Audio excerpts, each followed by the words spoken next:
You are about to enter the Red and Rev Sports Show experience. Get ready for some real sports talk from some real sports fans who were real sports athletes who have sports knowledge.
What's up, everybody? Episode 196. This is a week of a whole bunch of athletes going wild. I mean, wild as can be. I mean, this probably gonna be an all athlete show. We got a lot of individual athletes doing a lot of individual dumb stuff. We got Sha'Carri Richardson in the news. We got Patrick Beverly in the news. We got Trevor Bauer in the news. We got Scottie Pippen in the news. We got the Hawks and the Bucks still playing. Freaking Trae Young still hurt. We got so much to talk about in so little time. I'm not wasting any more time because these athletes just keep running their mouth and saying and doing a whole lot of stupid stuff, and we don't want to miss any of it. So get ready because episode 196 is here, and it's time to get fixed. What's going on, everybody? Welcome to another episode of the Red Rev Sports Show. Red, Rev, and Coach are coming to you live from the ATL Show. Give me a real sports talk because we are real sports fans or real sports athletes who have what? Real sports knowledge. So come on, hang out with your boys, Red Rev, Coach, and Armani coming in from Virginia, joining us for episode 196 of the Red and Rev Sports Show. And as is our sports custom, we're going to turn our sports numbers attention to Coach Patrick Thomas. What do you have for us today?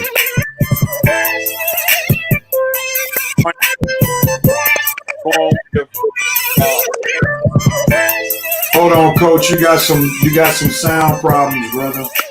I don't know what's going on, but you got some sound problems. Hello. All right, let's try that. That seems to go with it. Got a with the All Pro, the number one draft. He wore number 96 for Seattle Seahawks.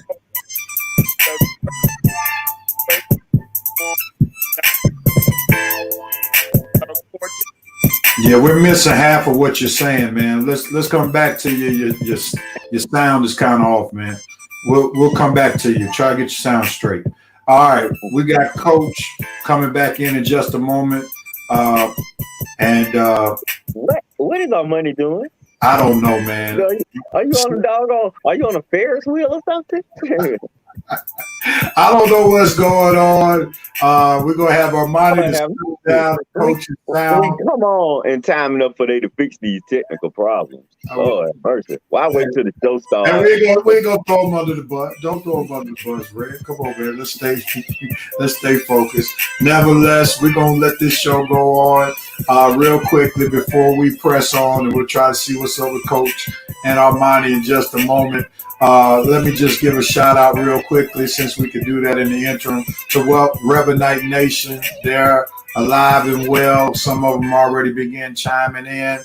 Yeah, we understand that. And the jokes have already come in. Good morning, Sister Harris. Good morning, Vincent Woodruff. What's going on, Shelby? Your sports boo struggling with his sound. I'll pray for him in just a second. Vincent Woodruff, the VP of Revenite Nation, just hit the gavel. Sports Court is in session. I love it. What's up, Brother Lance? Good morning to you.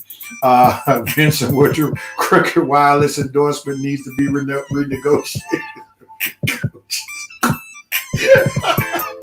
All right, Vincent, you get the party started. We understand what is going on. I tell you, that's what happens when the ladies' touch is not with us. The sports demons are at work. All right, Sister Harris. She said, I know Red ain't talking. Last week you showed us your entire house. Does Coach need another? Not a net zero season. Oh, my goodness. Oh, my goodness. That is hilarious. The devil don't want Coach to get. We're going to try it in just a second. Shelby leaves 1 week and the show goes to H-E-W hockey sticks. All right, we're going to try it again. All right, Armani, we're going to try you again, Armani. Revenite Nation is locked and loaded, so y'all better be ready, or the jokes will keep coming. Let's try Coach first. Coach? Testing 1, 2. We're still struggling, brother. We're still struggling. We'll try to come back to you in just a moment.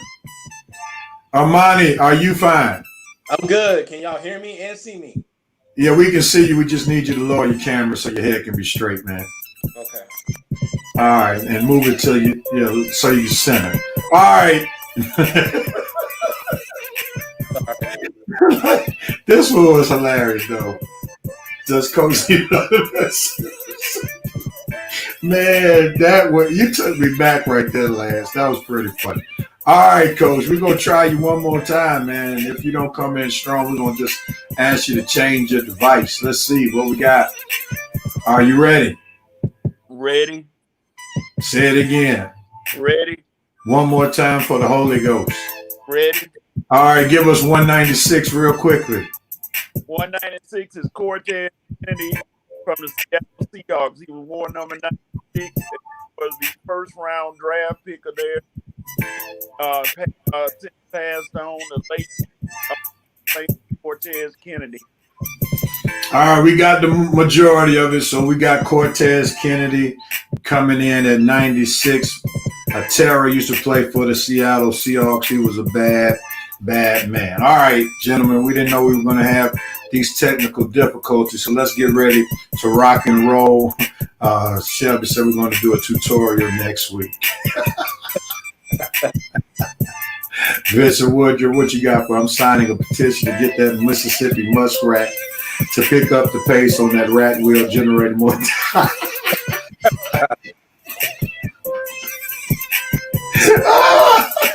Oh my goodness, boy. All right. He's showing you some love with your great call with Cortez Kennedy. All right, man. We got a lot of stuff to deal with today. We got so much on the plate. All right, let's try, gentlemen, if we can, not to have any dope notes and copes based upon what we already going to talk about in the show, if you can help it. Because we know that a lot of our athletes could go into our note moment and cope moment after all the stuff that is going on this week. So let's try to avoid that. But nevertheless, let's see. Armani, we're going to start with you since you're guesting today. Who you got for your dope moment? I'm a dope on number one, LeBron James. He kind of made a little headlines today, being seen with Damian Lillard at the WNBA basketball game. I guess he's trying to recruit Dame Dollar, saying that he's not getting enough help out there in LA. So, I'm gonna give him his kudos for even though they're not trying to really make nothing out of it yet. But we all know LeBron, man. He's not doing nothing just for show. So, I give him a dope moment because he for his A for effort. All right. Excellent. Absolutely excellent. So you up here giving him a dope moment for his recruiting. I got you. Coach, what are you doping on? My dope moment goes to a friend of mine, Coco Gauff, who has made it to the fourth round of Wimbledon and seemed to be playing pretty well. Hopefully she can get to the finals and try to make some noise. So my dope, Coco Gauff. Oh, yeah. All right, Red, who are you doping on, sir? Honestly, nothing. Nothing this week has really gave me a reason to dope, but I'll give you one just to give you one. Coach stole my first one, so I guess I'll go with Evander Holyfield having his statue in front of Phillips Arena. A lot of folks say it was a long time coming, but real deal Holyfield got the second statue in front of Phillips Arena. We got Dominique, we got Holyfield. In about 10 years, we're going to have Trae Young, so save some room because we're going to need it. Oh, yeah. I don't know if we really have Dominique because that statue don't look like Dominique. Yeah, after so many years, you're right. After so many years, that statue is kind of like watered down.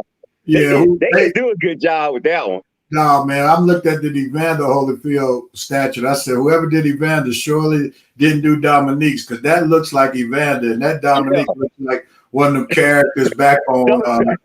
Dominique looked like some clown hanging out at the West End with a high left low right on his sailboat.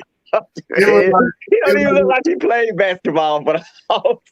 It looked like, you remember when Sega Genesis first came out with their basketball sports games, everything was called Great, whatever the sport was. Dominic looked like the figures on Great Basketball. Hey, real, one of them double dribble animation things.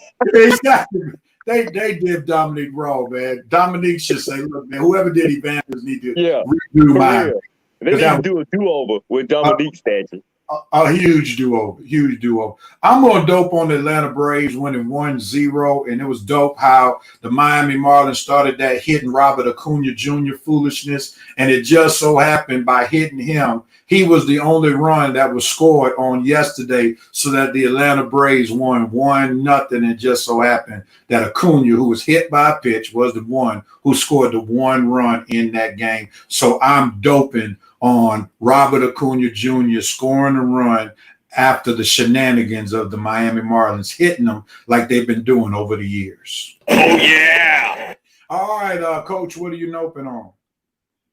My note moment is going to go to the Detroit people or Detroit writer who brought up the fact that Phil Mickelson was cheated out of $500,000 back at on some kind of deal or bet or something, and Phil basically said, "I'm not coming back to Detroit." They published that story. I ain't coming back, but he has changed. But still, for them to put that out there while he trying, that's been so long ago, and that's 2007, trying to embarrass him. That was kind of messed up. So I'm gonna nope on that Detroit news. All right, Red, what are you noping on, sir? I'm noping on Hawks fans this week, getting all soft and compassionate for Greek Freak when he went down. You should have seen all the posts on my page when Greek Freak went down from Hawks fans. Oh my God, Greek Freak, I hope you're going to be okay. Get up, Greek Freak. Oh my God, he goes down. Greek Freak hurt. I hope he's going to be okay. And this was from Hawks fans. I'm like, are you freaking kidding me? We are battling this guy in a big time playoff war, and you sit up here crying and compassion for Greek Freak?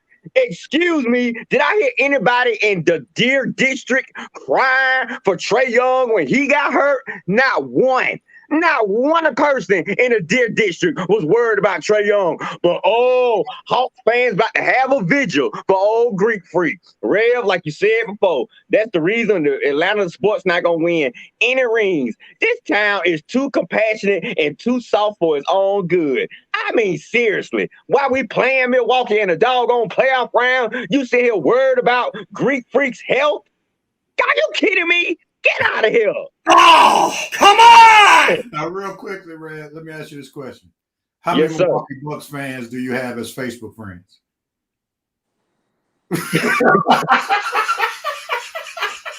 Maybe that's the reason why you didn't see any compassionate posts. Just thought I might raise that question real quickly. But nevertheless, I understand your point. All right. I am noping on everybody calling Paul George playoff P, man. We can't call him playoff P because he scores 43 one game.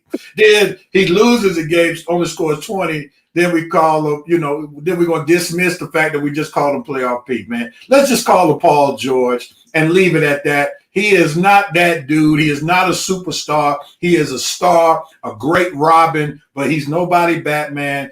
Let's not play into his shenanigans. He's not playoff P. He's Paul George, who is a solid second player. So let's just leave it at that. And I don't want to hear no more about any playoff P. All right. Armani, what are you noping on, sir? I'm noping on one Patrick Beverly. Man, listen, I know things, you got in your emotions when it came to the game, man, but you can't be doing stuff like that, man. Just take your butt whooping like a man. Why you got to push Chris Paul? That was very inappropriate. I can't really say what I want to say because we're on a family show, but come on, Pat Bev. You know better than that, man. You always letting your emotions get the best of you. That was a real punk move. So I'm open on one Patrick Beverly, man. Real punk move. I guess Armani didn't hear the instructions before we started this segment. Try not to use anything that we're going to talk about in the. But nevertheless, okay, we got you. We'll talk more about that. I guess we already know his take for that particular topic. Sorry. It's all good. It's all good. Red, come on and start this Coke moment for us, sir. Okay, Rev. Hold on. Let me go back to my page. I ain't used to you. Let me go first with the Coke. All right, what am I coping on? Well, not me, but Frank Vogel. Dude, you definitely need to coach because the Lakers just hired your replacement. I hope you know that. So David Fizdale, they are hiring him to replace you, Frank Vogel. Don't think for a second that LeBron don't have nothing to do with that hire. So just to let you know, Frank Vogel, Lakers get out to a bad start, anything go wrong, you have to cope with that your replacement is going to be sitting right next to you on the bench. It ain't going to be Jason Kidd. It's going to be David, take that for data, Fizdale, next coach of the Lakers. Book it. Wow. Man, now if Jason Kidd didn't take Vogel's job, I don't know if he has to worry about David Fizdale. But I do understand the LeBron connection because he was LeBron's lead assistant in Miami. So I get what you're saying. I get what you're saying. All right, I am coping on the fact that Steve Ballmer got his blood pressure high again and got disappointed again with the Los Angeles Clippers. And I'm coping that he has to go through another offseason knowing that his team, for various reasons, underachieved and all of his big money that he spent on Paul George and Kawhi Leonard so far after 2 years has gone completely down the drain. For once again, the Los Angeles Clippers season has exploded. That's what happened to the second team in LA. All right, let's see. Are we on Armani? Yeah. Armani, what are you coping on, sir?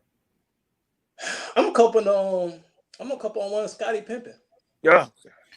He had some very interesting words to say about Phil Jackson when he played for him back in the day. But you know, at first I'm just like, man, something's wrong with this dude. Like, why is he saying this about Phil? But then again, you know, maybe he's doing it for clout, but maybe he's doing it because we weren't in the locker room, so maybe we don't know what really happened. So I'm gonna give him a little leeway until we can get the full story. But you know, I'm gonna cope with him just a little bit, only because nobody was there, but you know, Pimpin, Jordan, and the rest of the team. We don't know.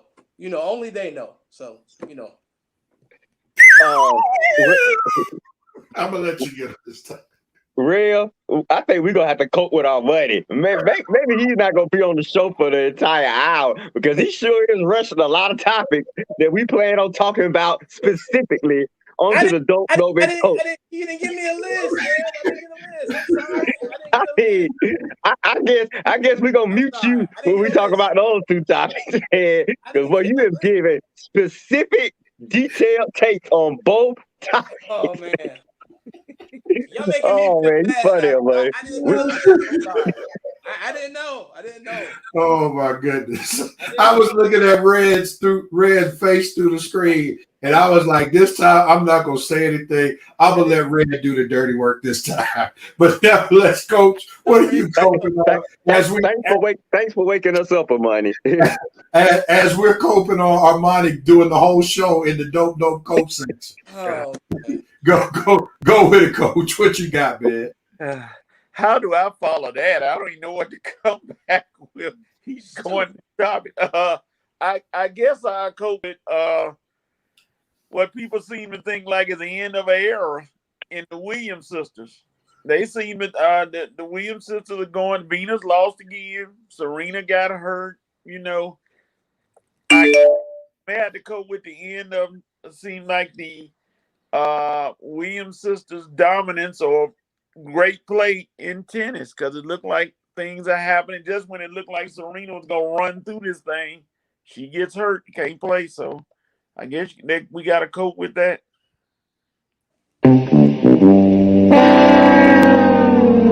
That's a sad day in the tennis world when the Williams sisters are no longer relevant. But, you know, Serena's still relevant. She's still holding on to a bit of relevancy. We may have about one more year of relevancy left in her. Venus is just collecting the check right now. Venus, man. I mean, forget she's still playing, man. Like, has she won anything in the last 10 years, Venus? Now, Venus just making sure she get that quick check, man. Just bow out of the first or second round. It's a wrap. You know, we do have the King Richard movie coming out this year on HBO with Will Smith, so maybe he'll bring the Williams sisters back into the spotlight. Yeah, I mean, they'll forever be in the spotlight because they revolutionized tennis, especially amongst black people in general, and especially amongst black women. So their contributions will never be forgotten. And, Richard Williams, people didn't like him, but he was a tennis prophet. And what he said definitely came into fruition for quite a few years because Venus and Serena were definitely the most dominant players in women's tennis for quite some time. So big ups to him, but it's sad to see that era come down, getting ready to come to an end. All right, Shelby's doping on the Braves walk-off win. That was night before last. Was it last night or night before last night? Last night. No, you're right. You're right, Rev. Night before last. Yeah, you're right. That was Will Smith 1-0 last night. Yeah, they gave up. Will Smith gave up a homer to the Mets, and then they had to walk off night before last, and the Marlins won. They beat the Marlins. Will Smith gonna be somebody's nope soon. Yeah, he should have been a lot of our nopes this week. Chris Paul making his first NBA Finals, no doubt. Vincent, Sister Sylvia Harris doping on the same thing Vincent Woodruff is. Well said. I said before Sha'Carri was dope, but the meaning has changed. Oh, I see. No, TNT get the score wrong after the Hawks win. Put some respect on our name. Look at Shelby all in after the Hawks were about to. They were falling off by the wayside. Free falling like we was at Six Flags on a roller coaster. She all in. Good morning, Joe Black. Yeah, Jacksonville, Florida, man. Why does Evander have a statue? Most kids buy a bike. Look at Shelby hitting below the belt. Nope, Sha'Carri. For real, man. That is a low with Shelby. Sha'Carri Richardson's dope moment is his nope. I need to see the other ear on that statue, not the Mike Tyson reference. Oh boy, Nick's statue looks like one of those old DJs from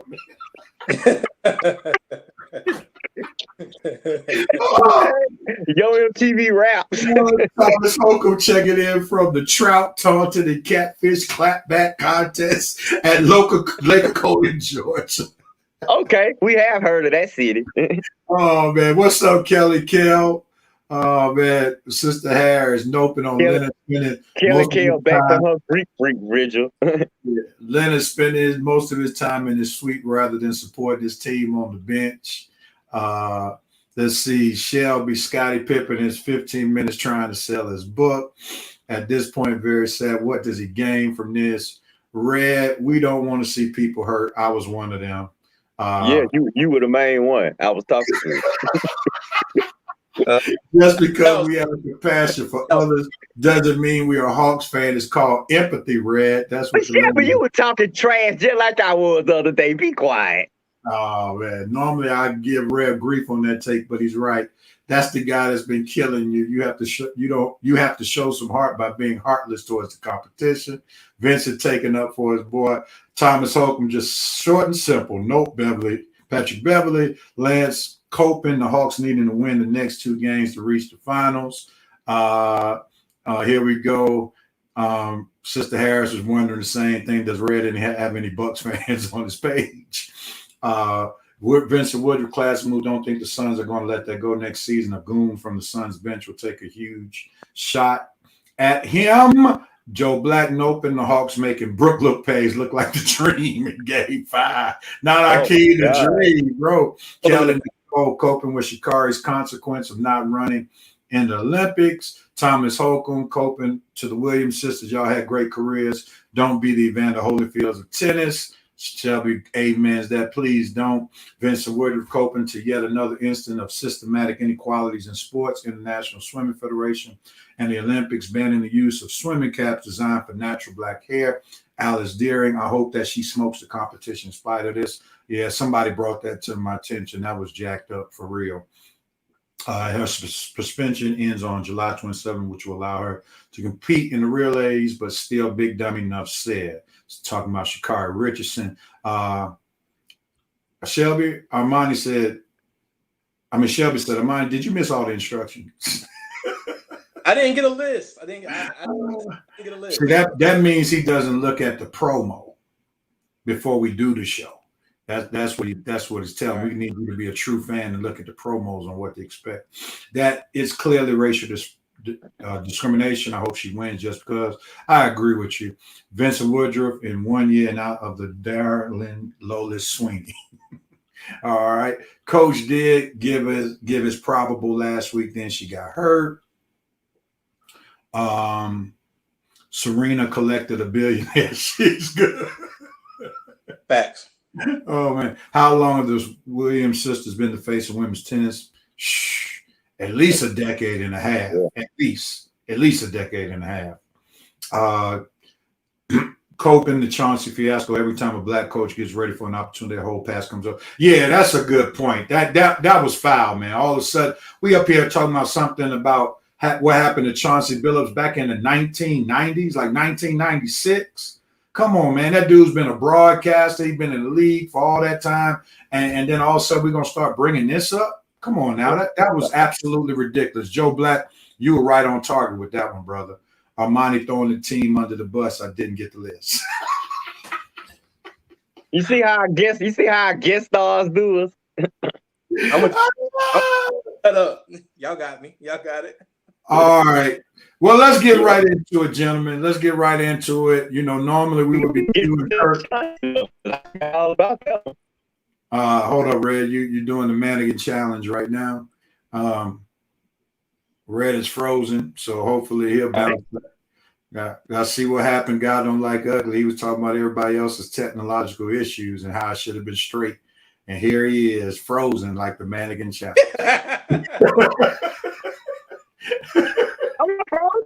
Y'all can't hear me? We can hear you, but you frozen, brother. Your screen frozen. Yeah. See what happens, man. You can't go in on people for things they can't control sometimes. All right, man.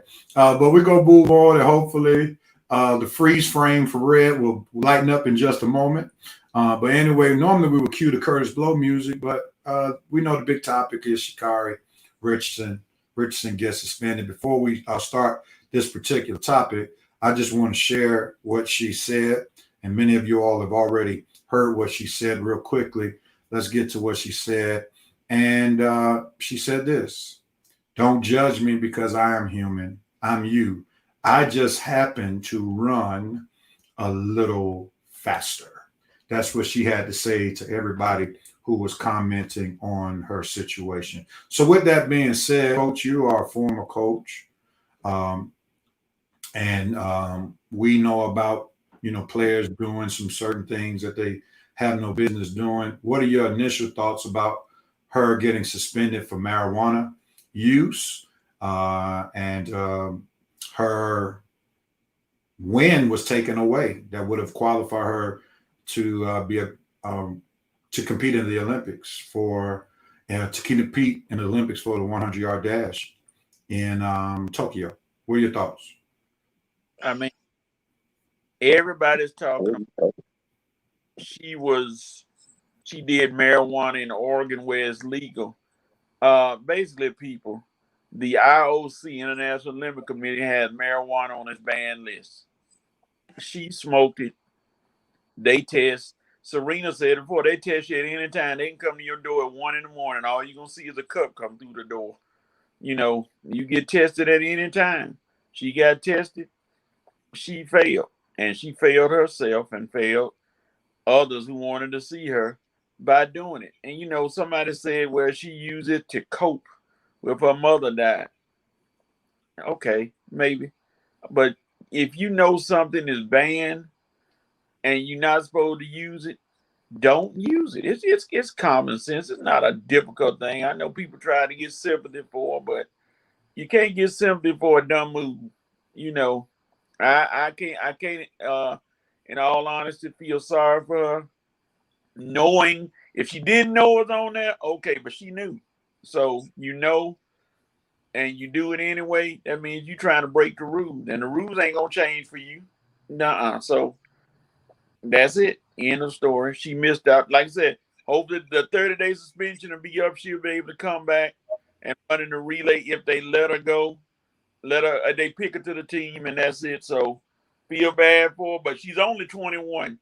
The Olympics is in 2024. She can come back and run again because the girl that they wanted to run against in Jamaica, she's 35, so she'll run against. Go ahead, Amani. You jump in. That was one of the few topics you didn't talk about in Dope No Chicago. Feel free to share. Yep. Feel free to share your thoughts Surprisingly. Honestly, it's all about accountability. It's all about what the right thing to do is, but you chose the wrong thing to do. But then on the other side, I mean, you also have to understand that she is young, and then she did lose a parent, and I don't know what that feels like. I know some of you guys, understand what that feels like, but she's just going through a hard time. Things happen, life happens, she'll get a consequence and we move on. There's no reason to bash her or throw her under the bus because we all go through life. We all go through things, especially at her age. She's 21. I mean, we've all can look back at age 21 and say, hey, maybe I shouldn't have done that or done this. So, all the bashing that the media is trying to do to her, it's not necessary because, again, she made a mistake. She's taking accountability for her mistake, and she's playing a new move forward. So, with that being said, hey, it's after that is go time. You got to get ready to come back, and hopefully she wins one. So I'm rooting for her, and we're all rooting for her. Red, jump in. Your thoughts. Great takes by Coach and Armani. Definitely have some great points. Coach definitely was right when she said it was a dumb move. It was a bad decision, dumb move. And Armani was right. Like I say, we all go through things, so that's why. Look, we understand that she's going through something that is just a tough thing. You lose a loved one. When you lose a loved one, we definitely know that you're going to be going through something. You're probably not going to make the best decisions. But that being said, this is the Olympics trials. This is serious business. These drug tests are serious business. She knew the rules. She broke the rules. She got punished for the rules. She apologized. And hopefully she's on her way to redemption. But just thinking that she's not going to be criticized, she's the fastest woman in the world who was suspended for marijuana when the Olympics is like a month away. She is going to get criticized. She's going to get criticized by blacks. She's going to get criticized by whites. She's going to get criticized by anybody who keeps up with sports. So folks thinking that this particular news is going to come out and that she's not going to get criticized, you fooling yourself. She's going to get criticized. She deserves to get criticized. But at the same time, she definitely deserves understanding and she deserves a second chance. Coach is right. She will redeem herself. I have no doubt in my mind about that. She's just 21. Even if she was even if she was disqualified for this year's Olympics, I'm pretty sure she would have dedicated herself to be doggone ready for the 2024 Olympics. So either way it go, I think she's on her road to redemption. But she definitely deserved the criticism. We definitely understand. Well, personally, I think she was smoking weed before.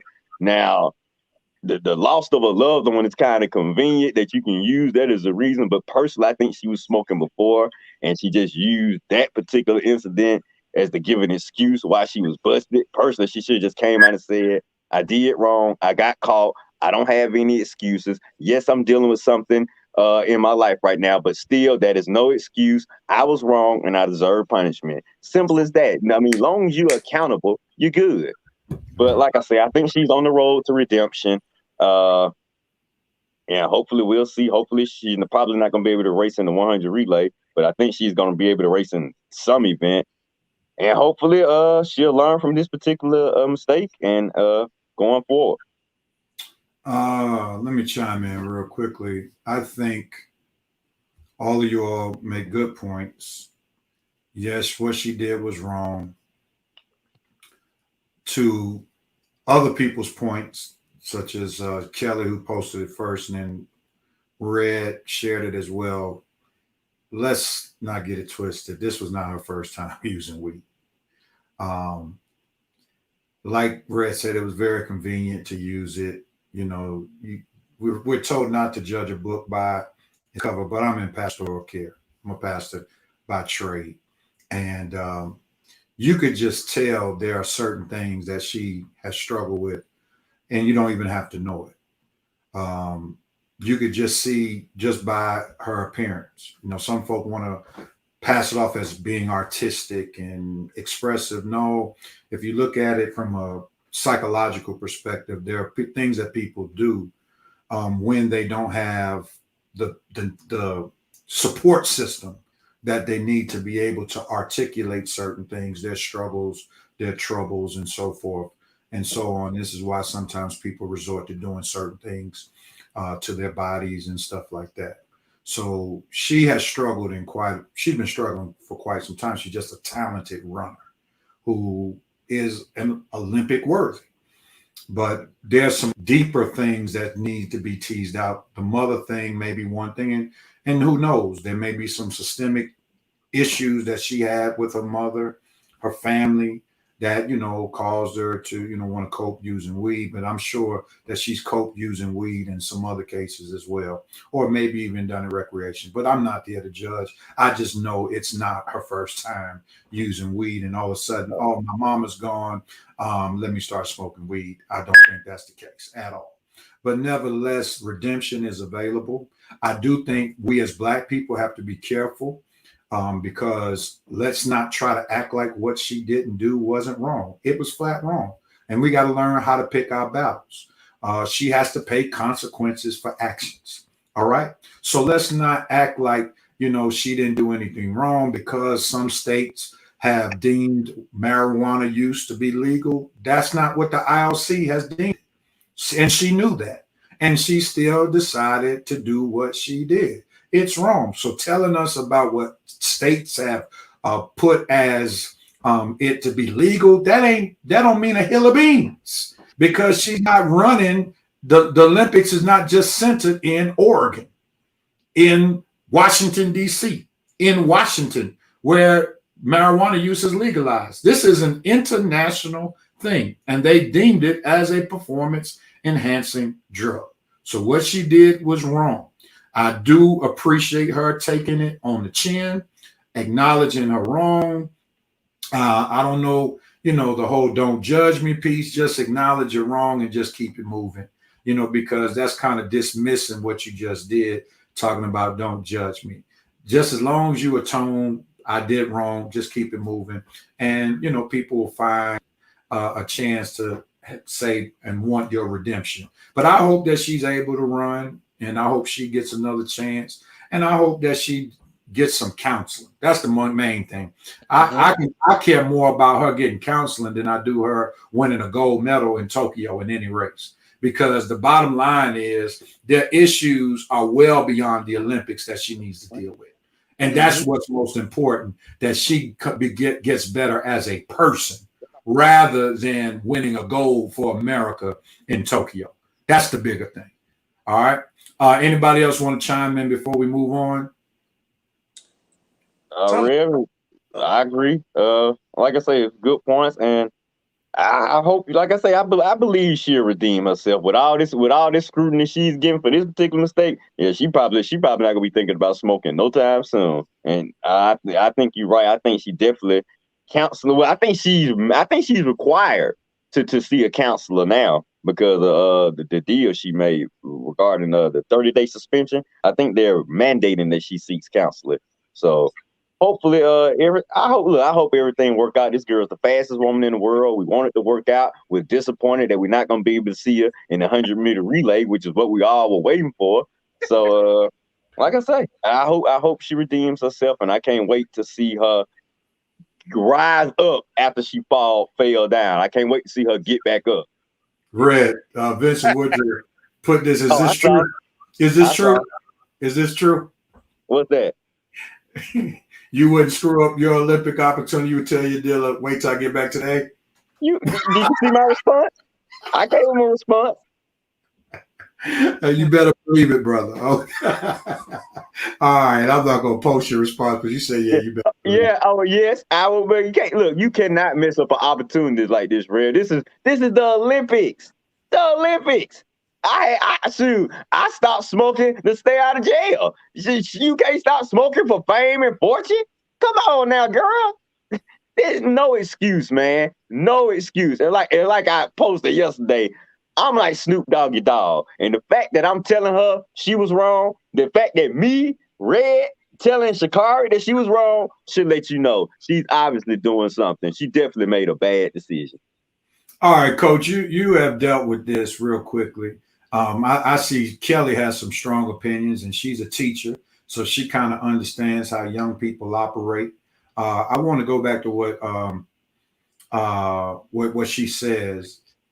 From what you gather and your discernment as a teacher, do you go with Kelly's take? She gives me the impression that she does what she wants to, regardless of team advice.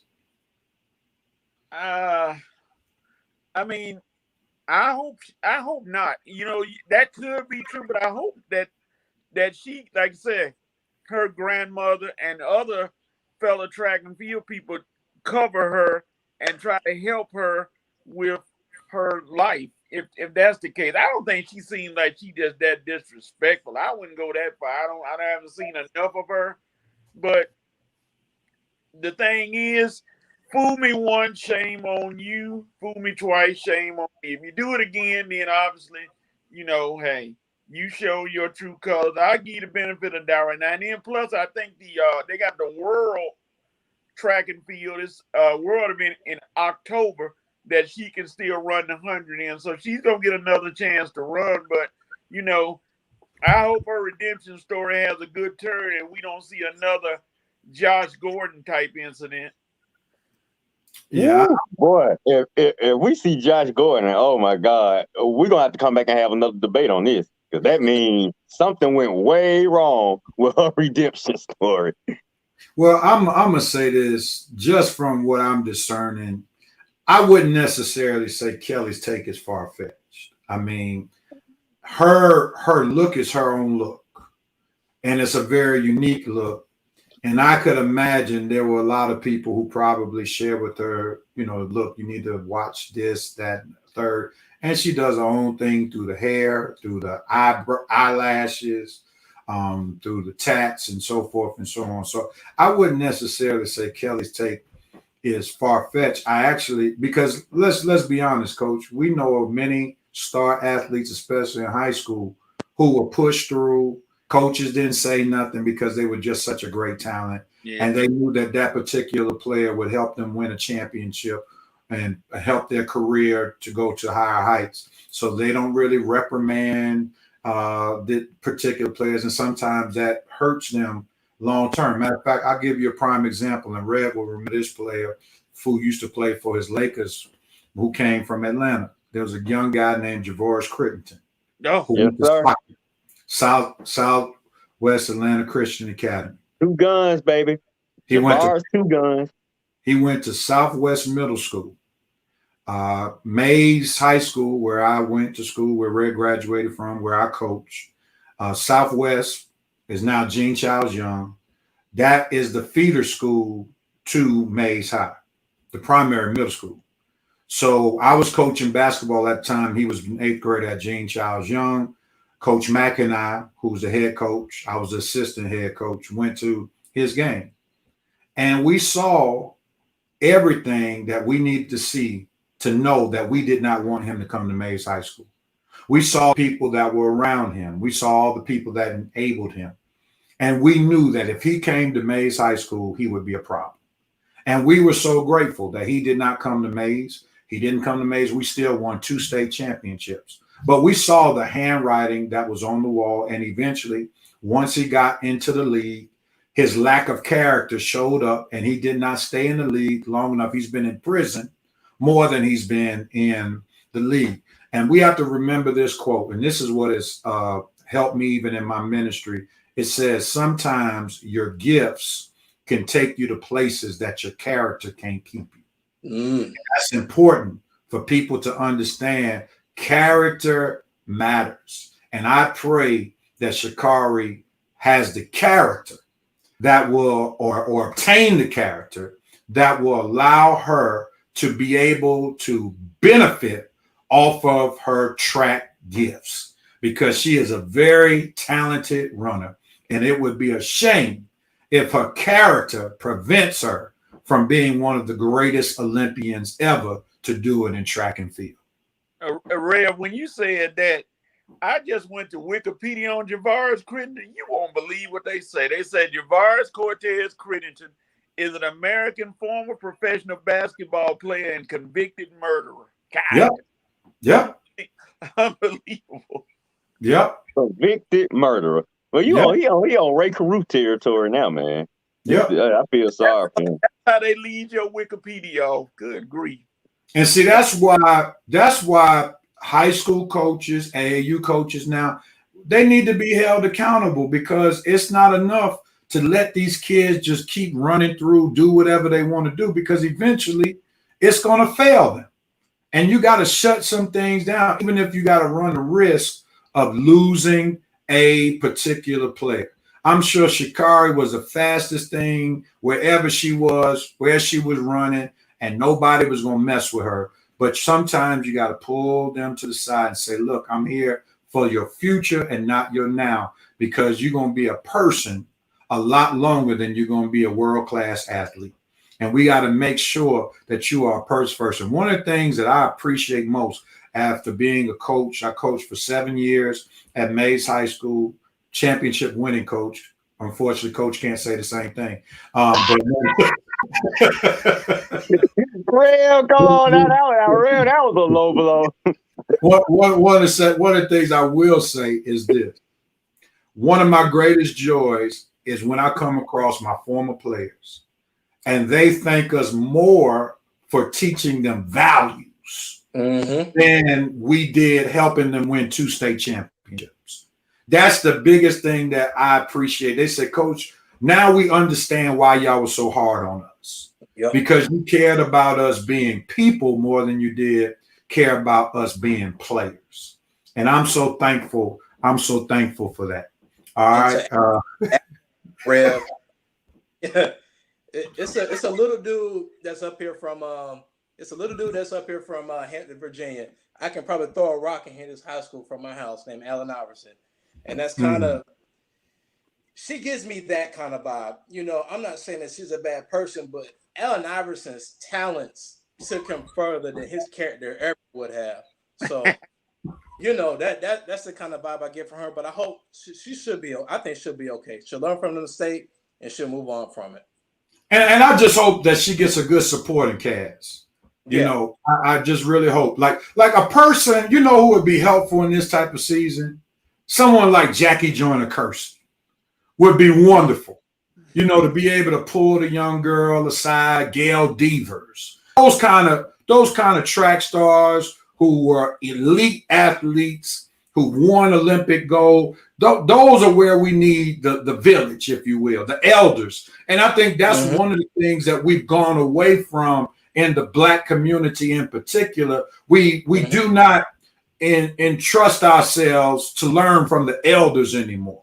And unfortunately, some of our young people, and I'm not saying this about Sha'Carri Richardson, but unfortunately, some young people are so untrusting because they could not trust their own family members. And this is why they don't necessarily open themselves up to older people who might be very wise, who could help them as they journey. And that's the unfortunate thing that is happening in many cases, that a lot of young people are not as trusting because they had some bad experiences within their family. But I hope some elder, somebody who could really help form her, gets a hand on her, because she is a great talent.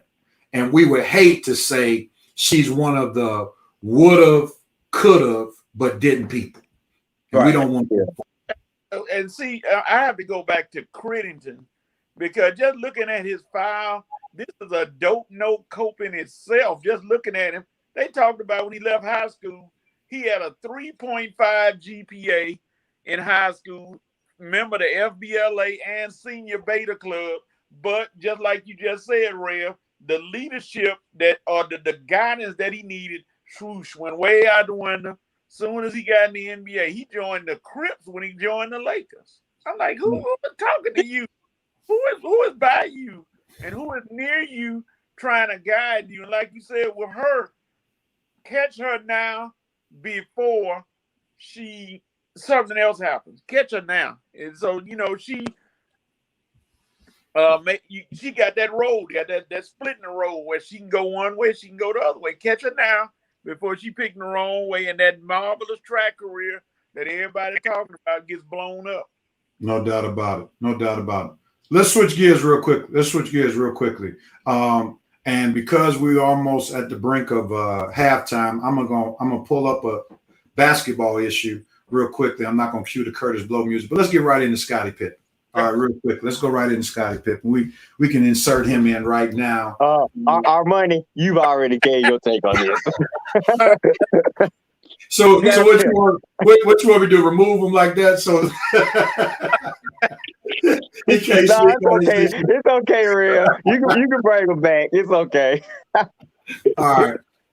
Here, let me pull this up real quickly, and we're gonna get your takes real quickly on what Scottie had to say. And let me pull this up real quickly. Here it is, and let me do this real quickly. All right, there we go. Scottie said this about his former coach. Phil Jackson's decision to give Tony Kukoc the last shot in 1994 was racially motivated, and MJ's pass to Kerr was for the camera.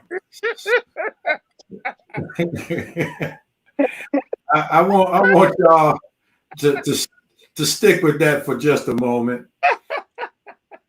I want y'all to look at that real quickly. All right. So you obviously see where we're going with this in just a moment. Who wants that at first? I'm not even going to go anywhere. I can't believe Coach just tickled me, man, because I think we both on the same page about this. This is hilarious, right? Go with it, Red. Tell us what you really feel. Okay, I guess I'll start it out, but I got tears in my eyes right here, man.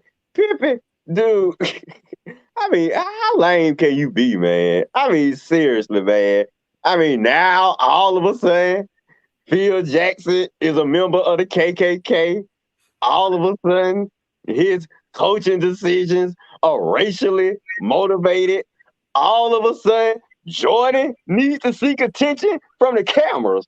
Michael Jordan, MJ, most famous person in the world, need to seek out the cameras.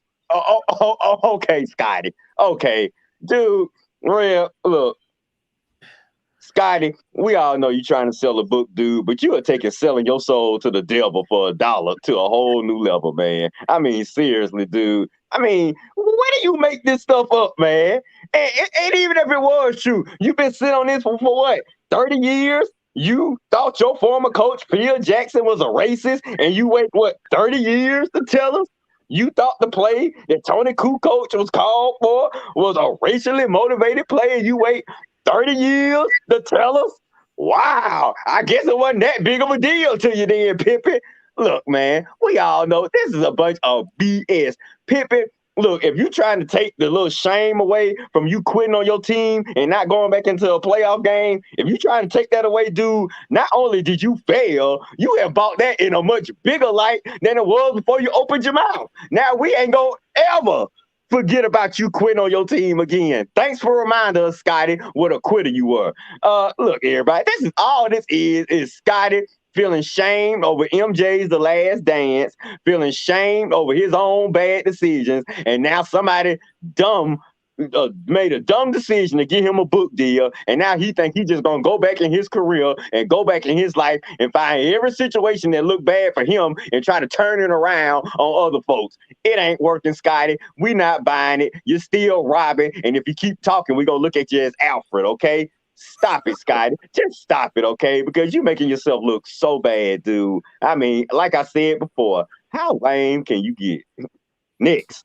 Wow, Shelby hitting below the belt. I kind of understand why his wife left him for Malik Beasley. Wow. Oh, deep right there. Coach, jump in there since Armani has already given his take. Y'all ain't let me live it down. Can we put a M before the first P in Scottie Pippen and tell what it really is? Scottie Pippen. You pimping your book to do that? I mean, I just don't. I'm trying to figure out, and I'm just gonna basically say what Stephen A. said, and he was very serious when he said this. If you gonna call somebody a racist, you gotta have solid proof that they are racist. You can't just call about a race off top again. You got to have solid proof. And Scotty, maybe you need to go find and see how they do it on the first 48 hours. I don't know. So you can find your evidence, because you ain't got none, my brother. You look bad. You look bad, and there's no other way around it. You did have a reputation as one of the best defenders. He'd always guard the great player, the toughest player on the other team. Now, you got the BBB syndrome. You got the bitter black brother syndrome. That's all it is. Armani, before I go, do you have anything extra that you want to add on to your initial take?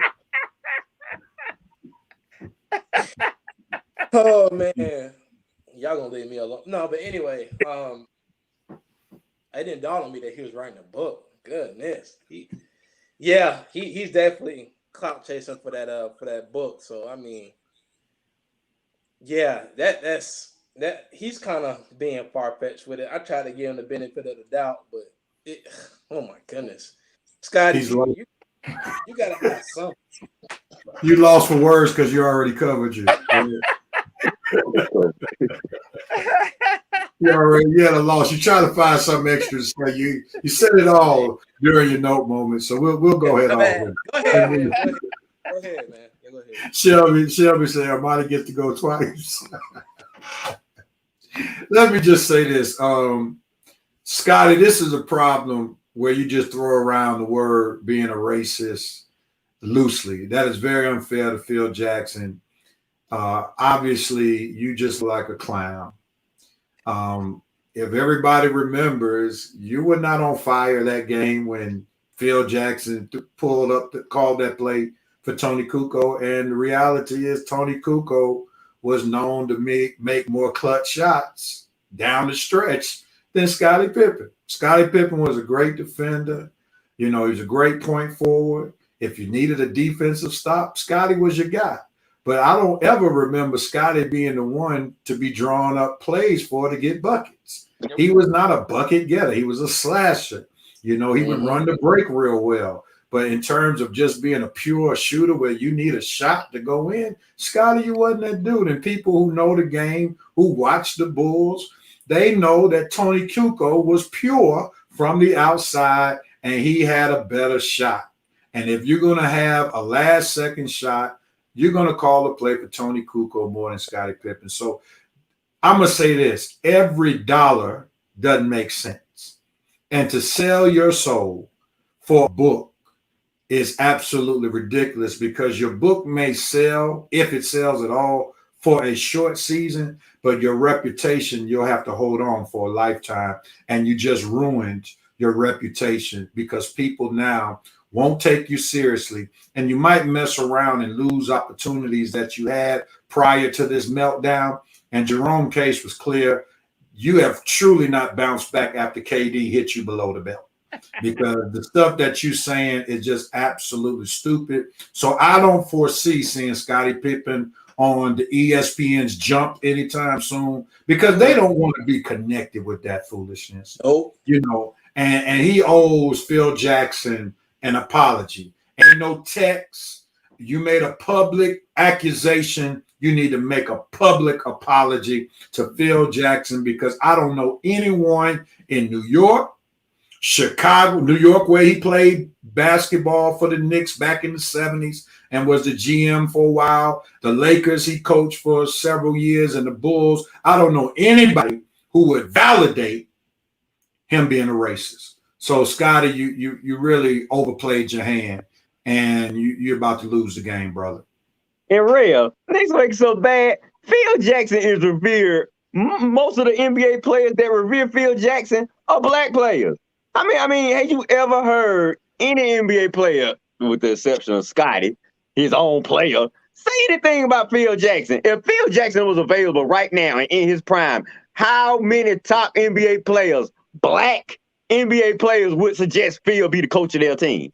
Exactly. And then think about this.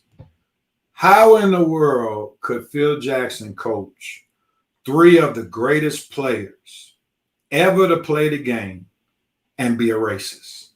How could he get the most out of Michael Jordan, Shaquille O'Neal, and Kobe Bryant if he were a racist? Three of the most outspoken players. Exactly. Who probably would definitely pick up on his racial tendencies if there was some. Exactly. Do y'all think a bit of him being jealous of Michael or some of the other Definitely what it is. that played for Phil Jackson? Well, the thing is, he really shouldn't be jealous. I mean, I think he should have taken a page out of Kwame Brown. Let folk just talk. Mm-hmm. You know, Kwame Brown got talked about for years, undermined for years. Scottie Pippen has one thing that he can't hold on to. And here's the reality. And I know MJ lovers don't want to hear this, but here's the reality. MJ never won a playoff series without Scottie Pippen. Never. He had opportunities before Scottie Pippen got there. Some folk will try to say, well, Scottie didn't do nothing. Well, Scottie sure did start in the playoffs once Michael Jordan won a series. So Scottie does have that to show his importance. People can argue, did MJ help develop Scottie Pippen? I'm sure he did. He learned how to work. I'm sure he learned how to develop. But the reality is MJ needed Scottie to become who he became in order for him to start winning as he won. And Scottie has dismissed all of that because of talking stupid. And that's where he should have just left it alone. If he felt slighted from the last dance, just feel slighted, man. Yeah. Who cares? Yeah. You got like about 1,000 children. The only person you need to be worried about is your family. Well, get good in your kids' eyes, man. Why you worried about you think coming out with this book is going to change anybody's opinion of you? Well, yeah, it is going to change folks' opinion, but not the way you want it, Scottie. It's going to change it negatively, all because of you. And see, here's the thing that, public figures don't understand. And I my dad was a pretty well-known Baptist preacher, especially within the Progressive National Baptist Convention. And sometimes your actions can affect your seed. One of the things I'm very grateful for, and of course, my dad wasn't as well known as Scottie Pippen, but within preaching circles, which I happened to ultimately become, I'm so glad that I don't have to worry about the blunders of my father affecting me in my ministry. So I don't have anybody looking down at me because of anything that my father may have done or said. And we know that Scottie has a son, I think, who declared for the NBA draft. He played at Vanderbilt last year, solid player. But now, as he goes into the NBA, some of his teammates going to be looking at him with the side eye because of the stupid thing that his daddy said. And sometimes we don't think about this as parents, that we have to be careful saying stuff or doing certain stuff that can affect our children long term. And what he's done has made it very, very difficult for any Pippen to be taken seriously in the NBA. Real, I agree 100%. And let me say, I was present at your father's homegoing service, and he was a very well-known and well-respected man. Probably gonna have his homegoing service probably gonna be better than Pippen's at this point. The way Pippen out here running his mouth, but definitely your father was a well-known preacher and definitely respected. Second, oh man, I lost my second point. Giving Dr. Harris so much praise, but you're definitely right on that. Like I say, Pippen definitely is burning bridges, and bridges that had he just kept quiet, they would have stayed built. Yep. That he did. Scottie definitely made it hard for his kids. And his kid is coming out this year, right? Well, he got a son who declared for the draft. Some of them are still going through the combine. So I think he was only a freshman or a sophomore. And he may go back, so we don't know. But his son played very well at Vanderbilt last year. Solid player. Scottie, you making things. You acting like LeVar Ball now, making it thing, folks. Man, I don't want Pippen Jr. going into the NBA and folks already dogging his dad out for the stupid comments he made. Yep, I could give another example how that affects using a very prominent preacher who passed on and his son, but I won't take up our time. But it's affected him greatly, and his father's long gone. But I could talk about that on another day. So we got to be careful what we do. because that could definitely affect the loved ones, even when we're long gone. But nevertheless, let's pause right here, gentlemen. We want to thank Armani for starting us off with our topics during the Dope No Coke moment. And we're going to continue to go on and talk some more sports talk after halftime, for it's officially halftime of the Red and Rev Sports Show. We got one more half of great sports talk. I hope you've already enjoyed what you've heard, but we'll be right back in just a moment with the second half of the Red Rev Sports Talk.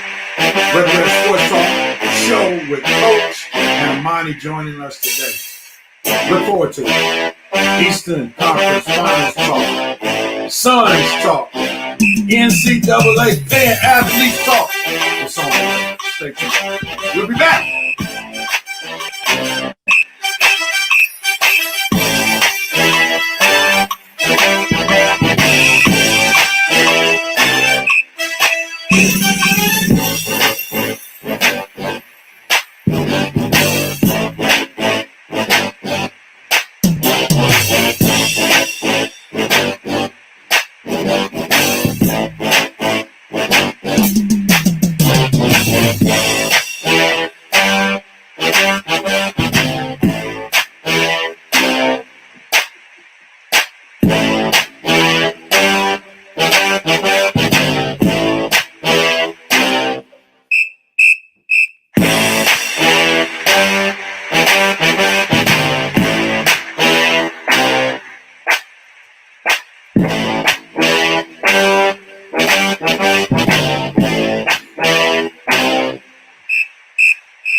And we're back after our halftime, and we're looking forward to the second half. Man, I think some jokes came in. Oh my goodness, Big Woodyard, glad to have you, sir. Check this out. Yeah, Scottie Pipson's at Vandy. Vincent Woodruff said, "Thanks, Armani, for your foreshadowing." And then he said this about Armani. Armani's about to give his "You Have a Right" too short. Who has the right to do what, when, where, how? Armani, no, I'm just playing. Oh boy, the Rev Night Nation don't let you live it down when you have a little blunder, but it's all good. And we want to thank Armani for his commentary so far. He's been a good welcome addition to the show. I'm talking serious and not facetiously right there. All right, let's do this real quickly because we had to call a couple of audibles. We shifted some things around. Red, go ahead and give us the Braves report real quickly if you don't mind. Give us the Braves report real quickly. What you got for us? Oops, my bad. Go ahead. Okay. Braves report, we had 4 games this week. We was off Monday. Started up a big-time series with the Mets. Started off bad, but the Braves rebounded and won 2 out of 3. And surprisingly, beat DeGrom, who I was going to mention in my dope, but I decided to save it for the Braves report since I knew I was going to be talking about it. You see how we do things on money. But Braves beat Jacob DeGrom this week. Boy, was he mad after that first inning. We got him good, too. Austin Riley, good hit, buddy. Ozzie Albion, way to lock in on that fastball. Freddie, 4 strikeouts, dude. But you did get the walk-off hit, so that's the walk-off hit you were talking about, Real. But before that, DeGrom had him looking completely wasted. So, like I say, Braves had 4 games this week. Went 3-1. 2 out of 3 from the Mets. They beat the Marlins last night. You brought up the Ron Acuna. Got hit again by a pitch, again by the Marlins. But it made the Marlins look bad because that was the only run in the game. The one guy you hit by a pitch ended up being a 1 run in the game. Braves have won 3 straight games, still 3 games behind the Mets. But if they can sweep the Marlins this week, they'll eventually get over 500 for the first time all season long. I'm still thinking the Braves are a little inconsistent right now, but I need to see what type of moves we're going to make at the trading deadline, because I know Alex is going to believe that we're this close, so he's probably going to make some moves to buy instead of sell. You know, we ain't selling. We had to have a real sorry season to sell, but we're probably going to be buying at the trading deadline. So I have to see what pieces we add to the team, but I don't think it's over for us just yet. We still have some light. This season is still possible. We can still do some things. Our pitching staff is coming around. Drew Smiley, Rev, another great start. 5 innings, 0 earned runs. His ERA is still over 4, but he's coming around. Max Fried coming around. Charlie Morton, he's there. Ian Anderson coming around. I like the kid, Kyle Mueller. He had a great start last weekend. So hopefully, I can't believe I had this much on the Braves report, but hopefully we might have some light at the end of this tunnel that was so inconsistent and dark for so long. All right. Now, I'm going to ask this to Coach real quickly, because we know when the Braves have been dancing around 500 all throughout this season, that's when they start having an epic collapse. Lose 3 out of 4, 4 out of 6. Will the Braves be able to sustain where they are? They're in 3rd place, half game behind the Nationals, 3 games behind the Nets, who are in 1st place. Is this when the Braves make their move? What you got to say? Well, I mean, everybody see the Marlins and they say, oh, yeah, we ought to beat the Marlins, but they struggle with the Marlins for whatever reason. It's some kind of curse. But you got the next, and I'm looking at the schedule, 1, 2, 3, 4, 5, 6, 7, 8 games against teams with losing records, Miami and Pittsburgh. If you don't make a run now, I don't know when. I still keep the faith in them, but this is your time to do what you got to do and get back into and get to over 500. Pittsburgh, Miami, even though they're on the road, most of them, but still, come on. This is your chance to make some ground on the Mets and put some pressure on them. Got to. All right, Armani, this was not one of your topics you addressed. So, Will, you got any thoughts on this one? Not really. Long as I just, like you said, when they get into, they start going 4 out of 6, or they start winning most of their games, it's like they go on a slope. So hopefully they can just keep momentum up and just keep going. And hopefully they'll, move up in the ranks just a little bit more. But I think they might be okay. We'll see. We'll just have to see what happens. You just never know with the Braves. Real quickly, what are the Braves going to do to address left field, where Ozuna was? And we know there's a gap right there, and it probably doesn't look like Ozuna is going to come back. They're not getting a lot of production from the bat in the left field position. What do they do about that? They probably gonna make a move to bring in some type of veteran, a solid, not a superstar, but some type of just a veteran outfielder who can probably got some good pop in the bat and is a decent defender. Or, I mean, because I don't see him bringing up Drew Waters right now, even though I'm trying to figure out how long is Drew Waters going to play in the minor leagues before we either bring him up or trade him. I mean, we've been hearing about Drew Waters for the past 3 years right now. It's time to bring him up or trade him. Are y'all laughing at me or laughing at something else? I'm laughing at what Vincent Woodruff said about our mind. Oh, okay. But actually, I think I think you bring up a great name. If Drew Waters is supposed to be that dude, this is the time. Unless they're trying to hold on to have an extra year, because they try to keep people in the minor league so that they can get an additional year of cheap labor. But if Drew Waters is supposed to be that dude, bring him up now and put him out, because obviously we know that Pache is not that dude right now.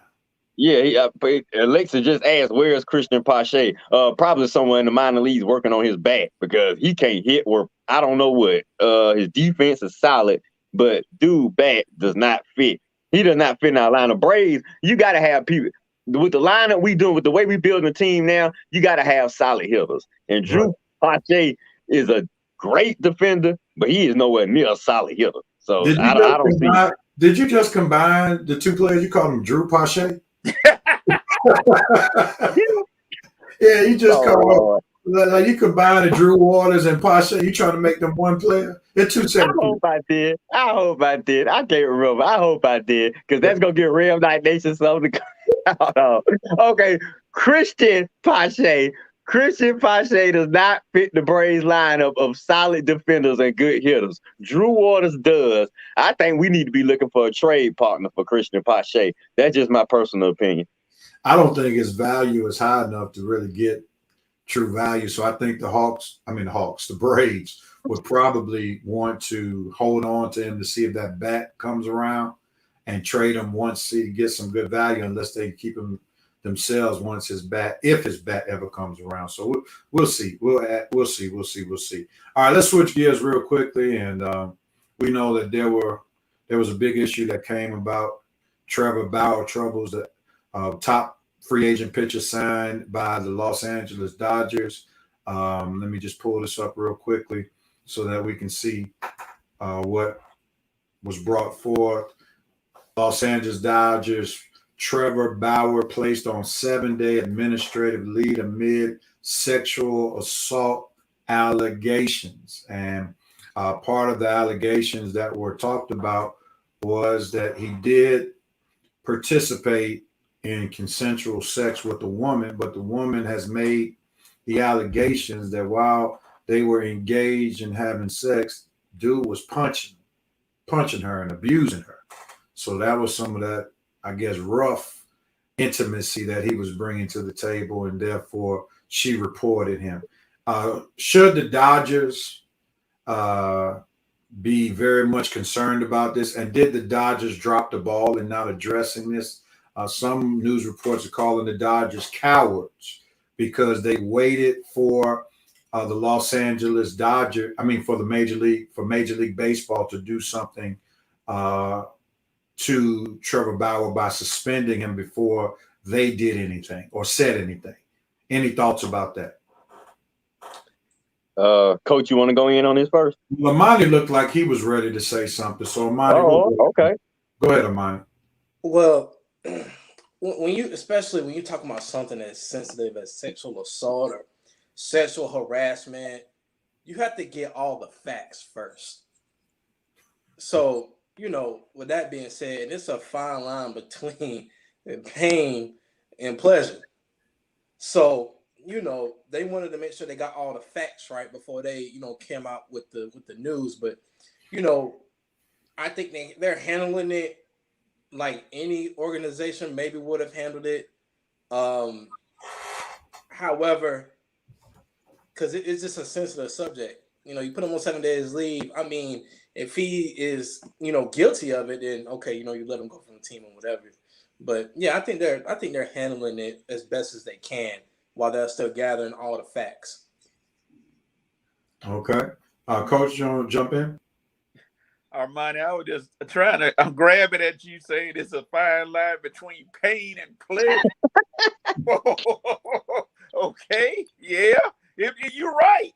You're right. Words, but at that moment, here we go.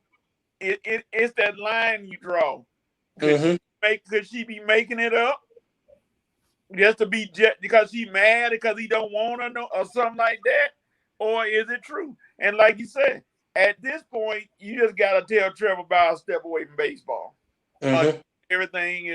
Until we get everything. Whether guilty or not, you just got to get him away from baseball because, like you said, sensitive subject, difficult subject to deal with.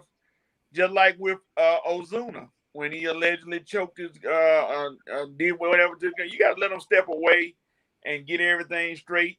If you, like I said, if he innocent, okay, bring him back. But if he guilty, that may end a career. So you got to be kind of, I guess, proactive by getting him away from the team. Red, your thoughts? Well, the piggyback on Armani and Coach's pain and pleasure comments, it seems like Trevor Bauer likes to combine his pain and pleasure, like to make them one. And dude, you are, like Coach said, you skating on a very thin ice, man. And honestly, I don't see how you come if they find out anything, any of these reports to be true. I don't honestly see how you come back from this, man, because we talking about like physical assault. Dude, I heard of rough sex, but boy, you taking this kinky thing to a whole nother level, man. I'm talking about punching people in private parts.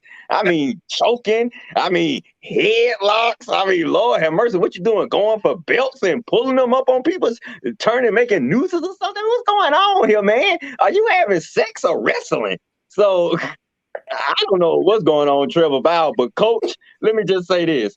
We was all talking about we wanted Trevor Bauer to be signed for the Braves. Boy, did we escape some relief right here, because just think about this. Had the Braves signed Trevor Bauer and then add the Ozuna situation plus the Trevor Bauer situation, boy, the Braves would be looking like the Ike Turner, the beast of baseball right now. If we had them two guys on our team, man, because I'm pretty sure Trevor Bauer could have, whatever woman he found in L.A., to get with him, he could have found that same type of woman here, and we'd be going through the same thing, because this guy definitely needs some help, man. We already knew he had a, kind of a, what's the word I'm looking for? Checker pass. No, not that, eccentric. We already know he had the eccentric personality before he came, last year when he was with the Reds and throughout his career. But man, dude, you're taking this to a whole nother level. So we finally starting to see why some of those people thought you had mental issues. So I think the Braves escaped this one. I'm glad he didn't sign it. The Dodgers, definitely, that was a coward move to continue to let the guy play and to wait till MLB decides to suspend him before you make a move. Very coward move, Dodger. Are you that desperate for wins? So I guess we're just going to have to see how it play out. But it's not looking good for Trevor Bauer at all. Yeah, I think it's just going to be a long road ahead of him. I hope that the allegations are not true. While if they are true, then he definitely needs to be punished severely for what has happened, because those type of actions are definitely not warranted. And it's going to be interesting to see how that ultimately affects the Los Angeles Dodgers going forward, and see how MLB will seek to address this unfortunate situation long term. I do hope that, the woman who is making these allegations, she's not trying to tear him down because of maybe he didn't want to be in a relationship or whatever, because sometimes that does come into play, even though, people don't like to acknowledge that. That is something that does come into play sometimes. But I hope that if she made these allegations, she's basing them on the facts and not because of any emotional hurt. And let's just pray that this situation will be rectified, because this is not a good situation. And hopefully baseball players and other athletes will learn, don't put yourself in these kind of positions, because at the end of the day, the athlete is going to lose way more than the person with the allegation, because it's your name that's going to be drugged through the mud. So it's not worth it just to do those kind of things, but it's not worth it to have your name stained over some foolishness. With that being said, let's shift gears real quickly, and we're going to go to another topic, and we'll just close out on basketball, since it seems like that's just the best way to do it at this juncture. How do you all feel about the NCAA athletes can now get paid? What are your thoughts about that? Real quickly, and then I'm going to pose something that Bleacher Report posed just for you all to add on to it. So any thoughts about the NCAA players now getting paid? Matter of fact, Master P's son is playing for Tennessee State, and he signed a contract where he's going to get paid. Matter of fact, it says that he signed a $2 million deal with an American technology company after the NCAA's NIL rule change. And he's going to Tennessee State. This kid is going in as a freshman making $2 million over the Supreme Court's ruling. Your thoughts, gentlemen? Ooh, I'm at Tennessee State. Hurston Miller just became my new best friend. Oh my God, boy, am I hanging with him? Come on, dog. You a dog, man. I know I'm finna have some fun hanging with this guy. But well, it could go two ways. It could be very positive for a lot of people, or it can be very negative for a lot of people. And I can see Pandora's box being pushed to the envelope a few times because, like you say, I mean, Master P son, who I never even heard about, just got a $2 million deal. What's gonna happen for an athlete that I do hear about? An athlete we hear about, for years leading up until it's time for them to go to college. And Master P son got $2 million.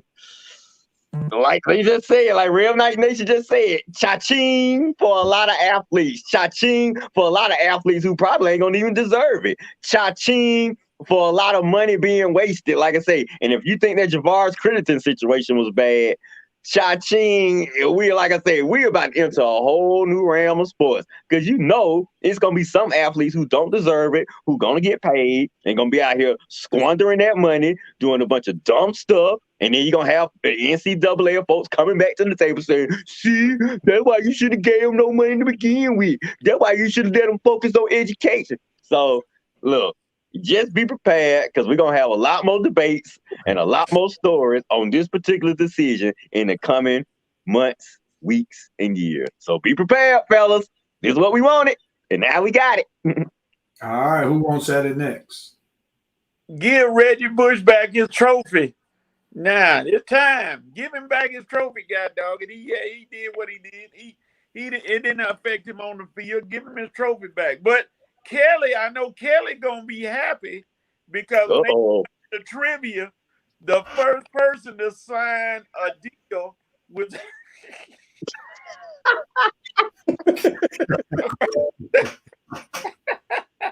Why you tripping? Though? That's a good sponsorship right there.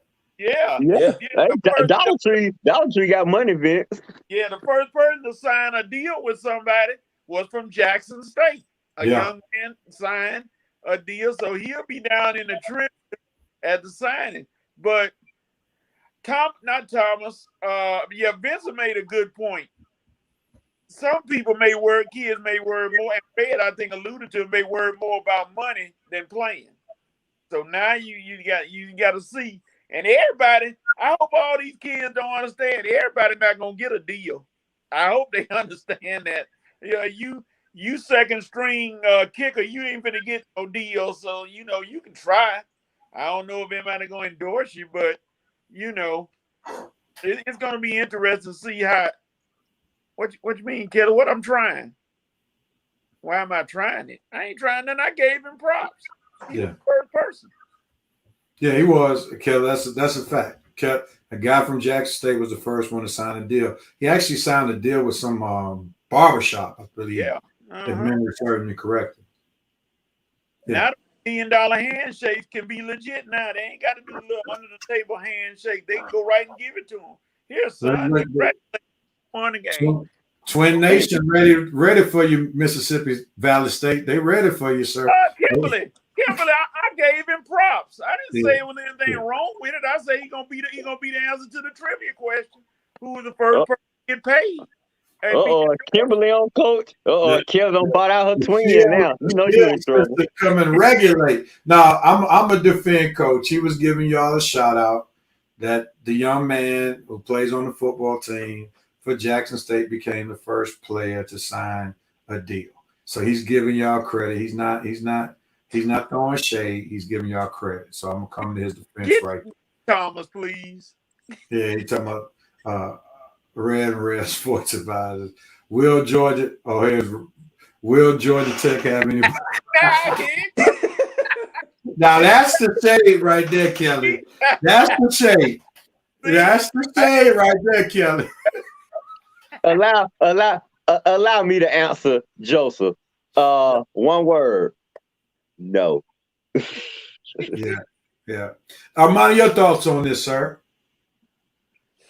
Well, it kind of evens the playing field for some of these universities trying to recruit. You can't just give money. You can't just give money and cars and houses. You can't pay for people's stuff anymore because now it's kind of even. They're already getting paid. So what can you offer me if I'm coming to your school? What makes me want to come to your school now?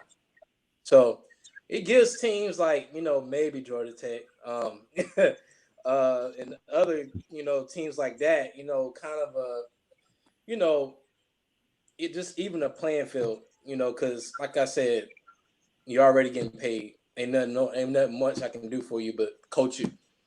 You want to come to the school, to wear the colors, all that stuff. So that's all my thoughts are. That's all my thoughts are.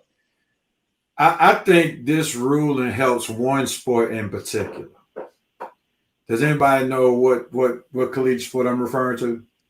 College football. Nope. Basketball. College basketball.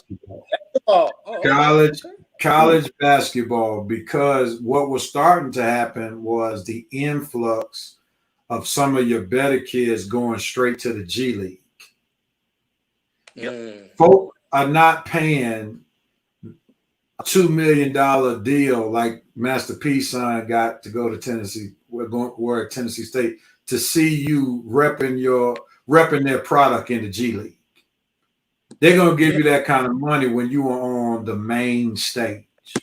So actually, college basketball just came up. Men's basketball in particular, maybe even not women's basketball because they stay in 4 years anyway.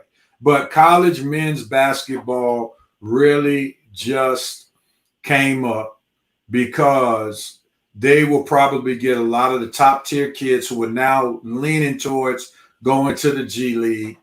They will now be heading to the top program so they can make this money. All right. So it's going to be interesting to see what happens. I don't have, here's one thing that I wanted to raise real quickly, and this was by Bleacher Report before we move on, because the 10 Tech fans. They lowered them testing standards to get into the school. They might get some athletes. See, and Kelly thought it was just us. See, everybody clouded your yellow jackets. It ain't just us, Kelly. So stop blaming us. All right, gentlemen. I want y'all to look at this. I want y'all to put your thinking caps because this really makes you think a little bit. This is from Bleacher Report. Threw this out there. Here it is. Check this out.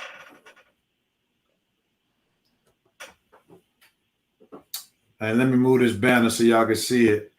Name a pro athlete who would have benefited the most from the NCAA policy. You're looking at him. Mm-hmm. I don't know. There's some other names up there too. Think about it. Let's think about it. I know somebody who would have benefited more than Zion Williams. Who you say, Rev? There's a quarterback in Florida named Tim Tebow. Ooh, oh, yeah. Yeah. But he would have had commercials all over TV. He would have been doing commercials all over the nation. Yeah. He wouldn't even have to go to the pros. Exactly. And Rev, he'd be wearing shirts like yours. Exactly. Yeah.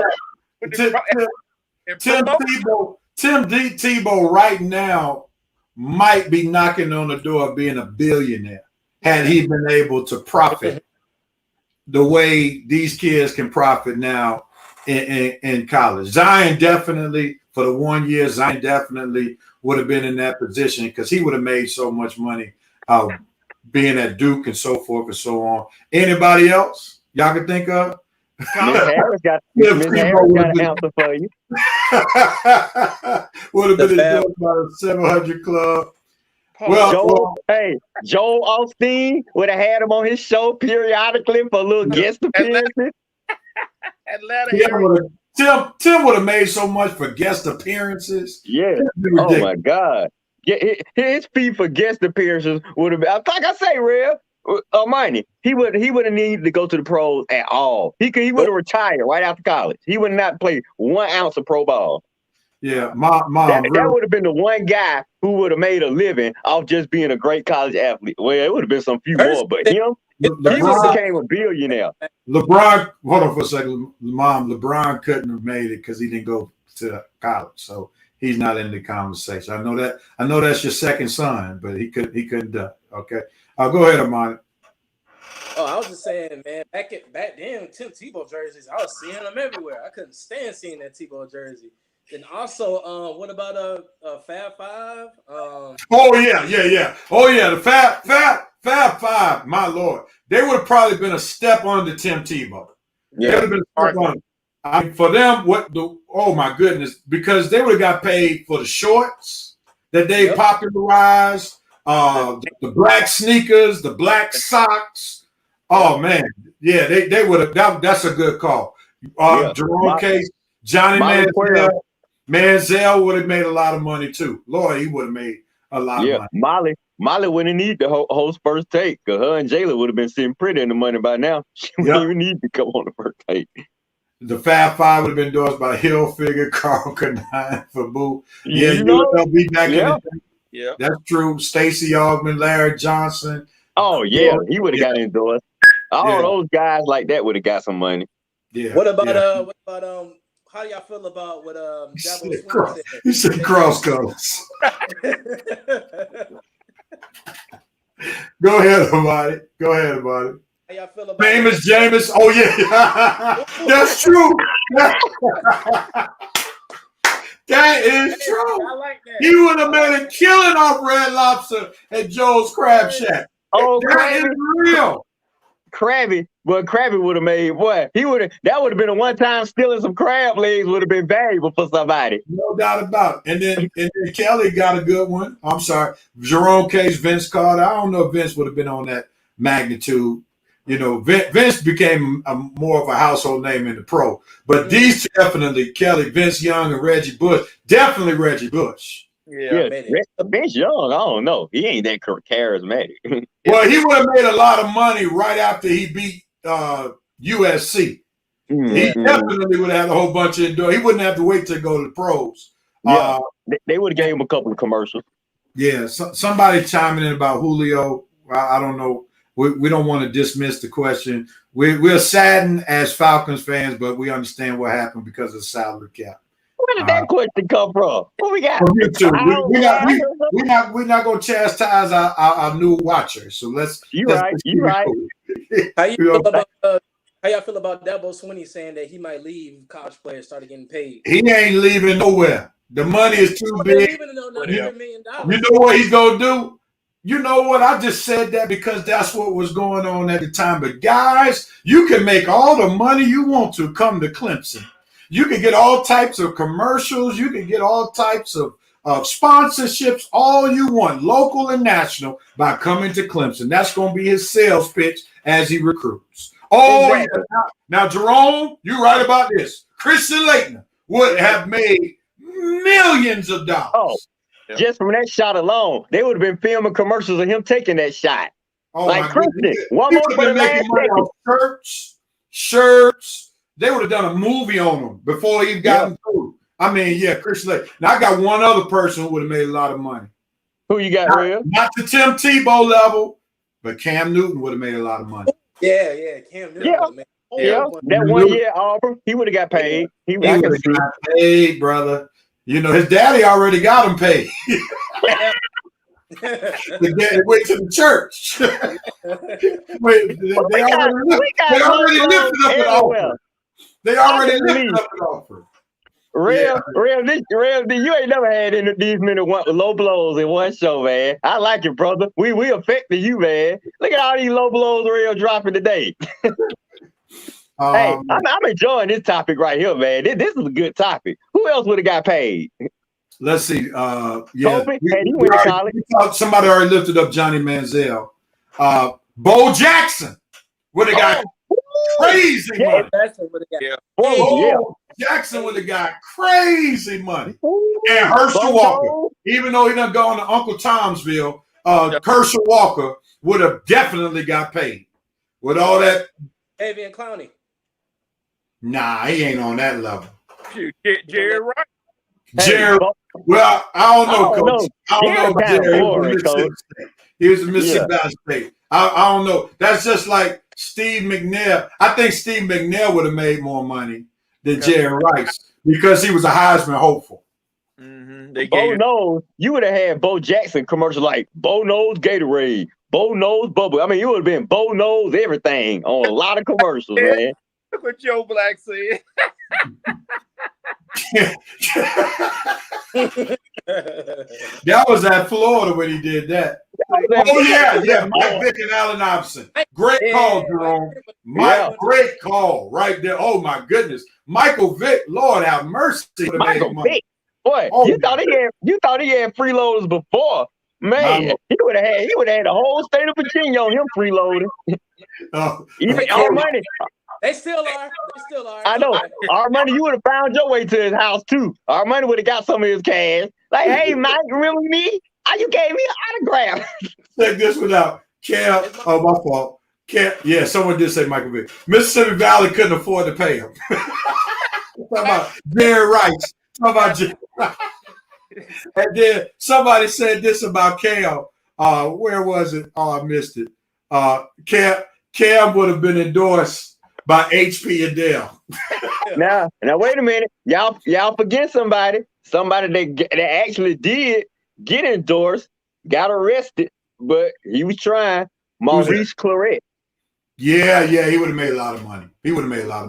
Yeah. We were talking about Michael Vick. The subject matter is players in NCAA would have made a lot of money with the new rules about players getting paid. That's the subject matter, Curtis Roberts. Thanks for tuning in over there on YouTube. Glad to have you. My mother got one, O.J. Simpson. Coach, you would have known about that one. I think he was before our time right there. Okay, let's just put a stop to this right now. All right. I can't. Let me go back to the coach. I think realistic. I think he was the only one who saw him play in college. For real? Coach, that's your time. No, Reb. Let's stop right now. I'm going to go back to the coaching shot by me not winning the state title. I came close. In another sport. That dog, I almost got one. Close but no cigar. All right, I got you. Now that cannabis is legal, Vic would have made a killing. Taking a shot at Mike Vick. There it is. Mike would have been able. That wasn't his main thing now. No, not Mike.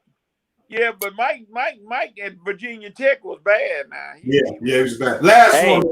We got to move on. Vincent got a good one. The Miami Hurricanes. Yeah, the Miami Hurricane squad. Yeah. They would have been making a killing. I don't know if they would have won championships because they would have been living real high up there, and I mean high in a lot of different ways.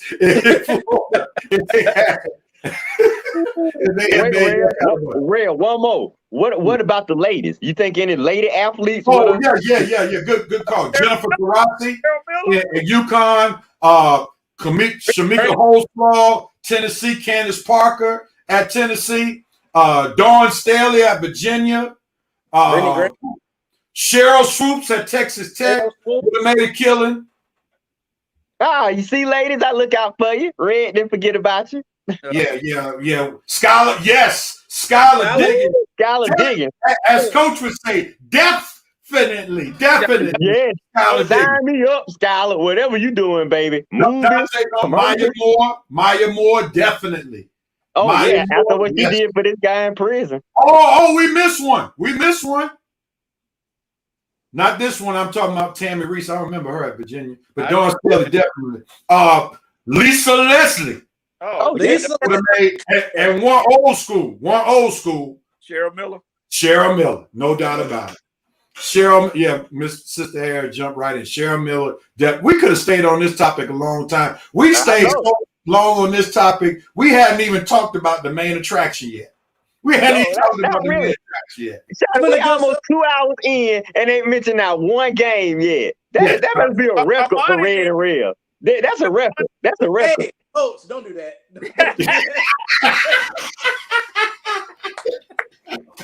Oh, man. Armani shut them down. Oh, man. Let's talk to the NBA Conference Finals. We just wanted to start the show almost with this, but we have so much other stuff, man. Let's get right into it. Big ups to CP3 and the Sun shine against the Clippers. Let me add that third in there. Oh, man, CP3 is on his way to his first NBA Finals. Let's see what we have to tell you about it. We know that Coach definitely thought that the Clippers were going to NCAA finals, but they fell short. So we'll come to him in just a moment. But Red, I know you in gloat mode because we know that the Clippers share a building with your second or first team. I don't know which order they are in right now, but we know they share a building with the Lakers. What are your thoughts about the Clippers coming up short again? 3 words. Four. I am not surprised at all. 6. Not surprised. Like I say, when you're depending on Pammy George to lead you to the doggone NBA Finals, and you wake up and you find out you in the fishing pond in Cancun, you can't really be surprised. I mean, you were depending on Pammy George. So I'm not surprised about the Clippers.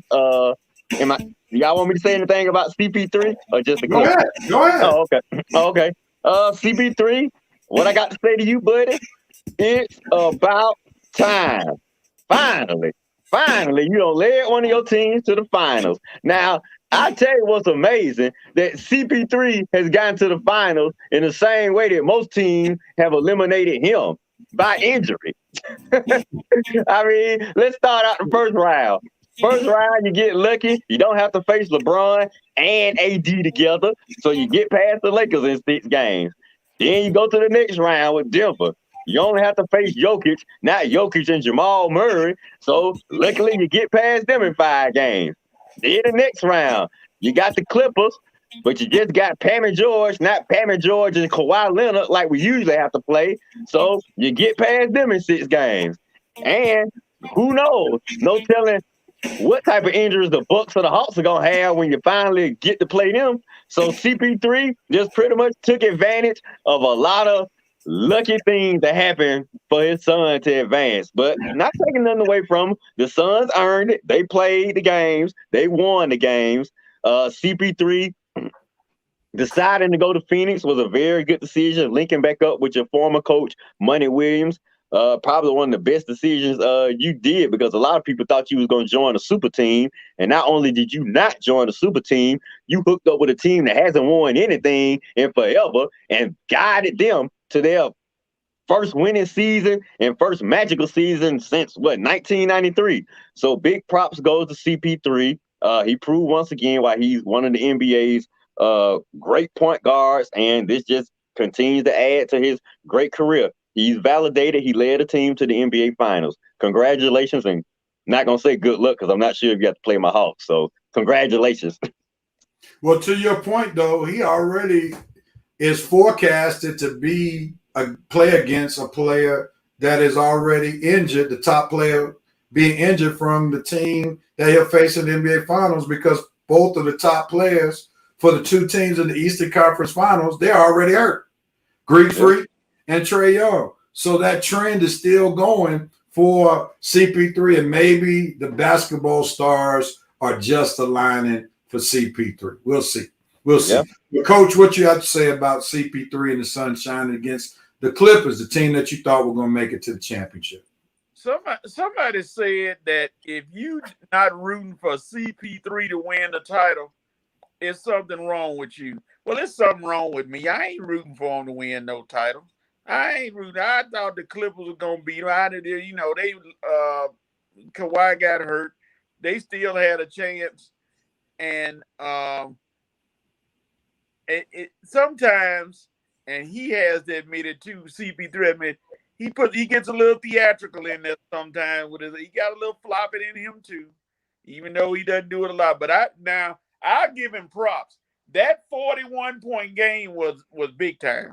I didn't think he would ever score 41 points in a game, but when you take a team like that and you just put them on your back and say, I'm this close and I'm going to get us there and put 41 up. And then he did give props to his old team, the Clippers, and everything. He did show some class about the whole thing, what he was doing. So I got to give him props on all that, So just like you just said, it seemed like the basketball gods are smiling on him to finally win one. And I guarantee you this, if he does win, stay tuned. You'll be seeing the rocking chair mode come out, and he'll be ready to retire. He'll shut it down. Monty, jump in there. Oh man. Well, first of all, congrats, CP3. You know, it's been a long time, man. We didn't think you was gonna never get to this point. So, you know, congrats. But I mean, the writing was on the wall with the Clippers, man. Without Kawhi, like Red said earlier, Paul George is not that guy. He's Robin and not Batman. So, you know, it was just there. You can tell. I mean, he had a good game. When was that? Game 4 or game 5? Was it game? Yeah, game 5. So, you know, he had a great game. You know, they got him that one game, but we already knew Paul George did exactly what we all thought he was going to do. He's just not consistent enough. He's not the guy. So without Kawhi, we all knew. Now, with that being said, had Kawhi played, would they have won? That's still, you know, we don't know. But, you know, congrats, CP3. I'm happy for you. I don't, depending on who come out the East, if the Bucks come out the East, I could really care. I don't care. But if the Hawks come out the East, I got to go with the home team, man. I'm not even a Hawks fan. They done beat up on my Sixers, and I can't even.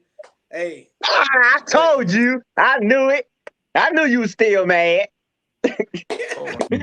Real, he tried to stun on me on the inbox the other day, trying to act like he wasn't mad. I told him he was still mad.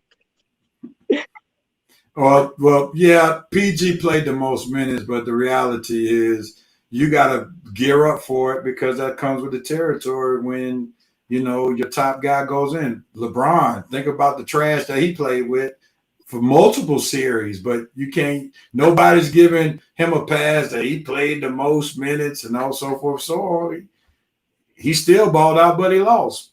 You know, and somebody made a great point where they said after PG had the playoff game of his life in game 5, he just became content.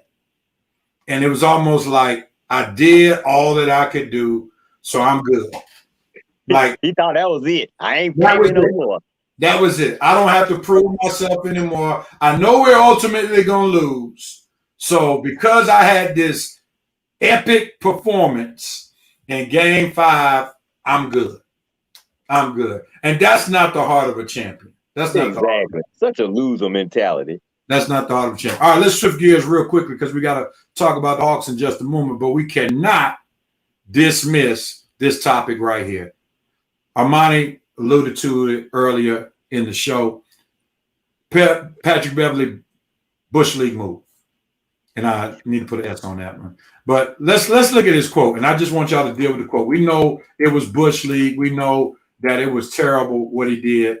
But I want y'all to just comment off his quote. And let me put it up here real quickly and see what y'all got to say about this. Here it is.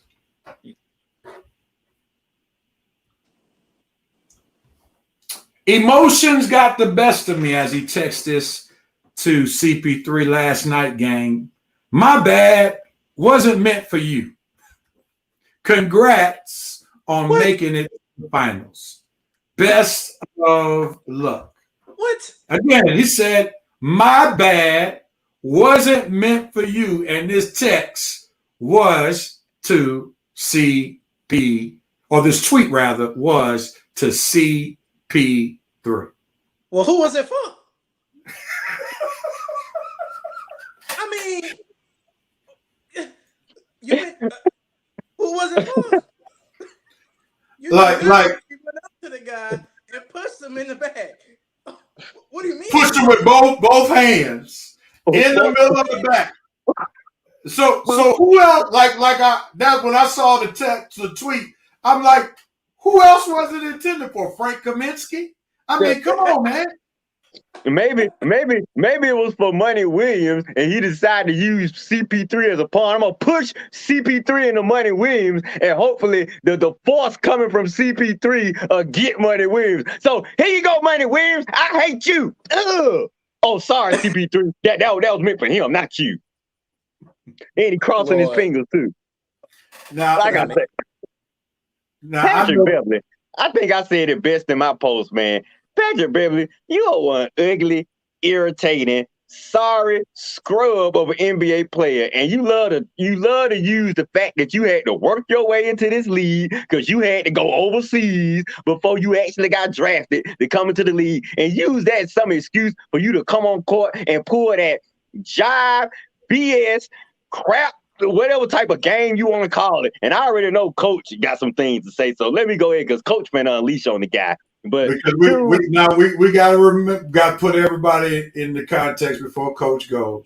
We know that Patrick Beverly is one of the least liked guys for Coach because Coach blames him for ruining Oklahoma City Thunder's chance of winning a championship when he went after Russell Westbrook's knee, which caused the Oklahoma City Thunder to bow out early in one of the years of the playoffs when Russell Westbrook and Kevin Durant were together. So with that backdrop, go for it, Coach. Well, I mean, everybody's seeing what I've been seeing all for that since that is. I mean, you go after a man that hard with 3 seconds left in the first half and injure his knee, and he can't play in that year. And I agree. What would have happened right then if when he pushed Chris Paul got hurt? You know, where would that go down in history? If he had pushed Chris Paul and Paul turned the ankle or something got out of place or something. Well, I mean, Beverly. He should have been prosecuted by Paul. At the beginning of the season, they need to give him an indefinite fine and suspension. At the beginning of the next season, they need to go on. What'd you say, Armani? I said he should have been, if that would have happened, suspended indefinitely. Yeah. Luckily, legal Paul, charges too. Yeah, luckily Chris Paul is okay because I kept looking at Chris Paul's mouth. Chris Paul didn't even say anything. That's what I was looking at. Maybe Chris Paul said. He gave him a stare. That's it. But his game did all the talking. That's a prime example of your game doing the talking. And CP3 cooked Patrick Beverly.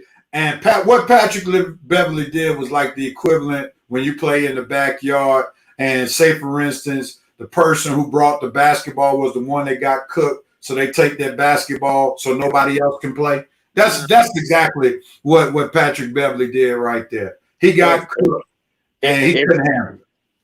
In Patrick Beverly case, Rev, not only that is he also mad that everybody in the backyard looked better than him and got a better girlfriend than him, and he the only ugly sucker out there with no woman, no skills on the court, and no friends. And that's why he's so upset. He want ugly little muffin who has no friends, no game, no woman, no nothing. Go home, Patrick. Take your ball and get your lame ass.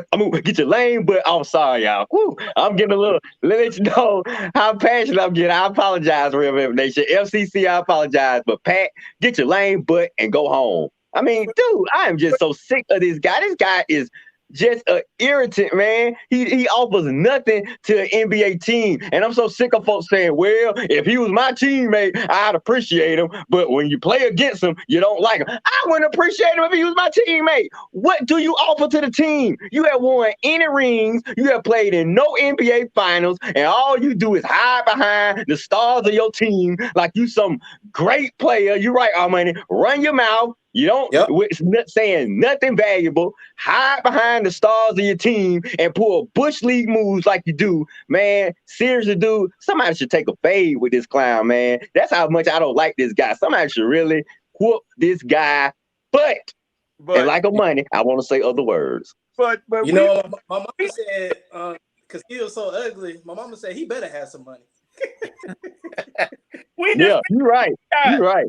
We dismissing a guy though. Who? Thomas is a fool. Frank Kaminsky.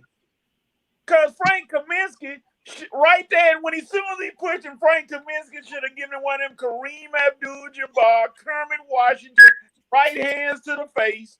And Kaminsky, you know, you might well throw that looping right.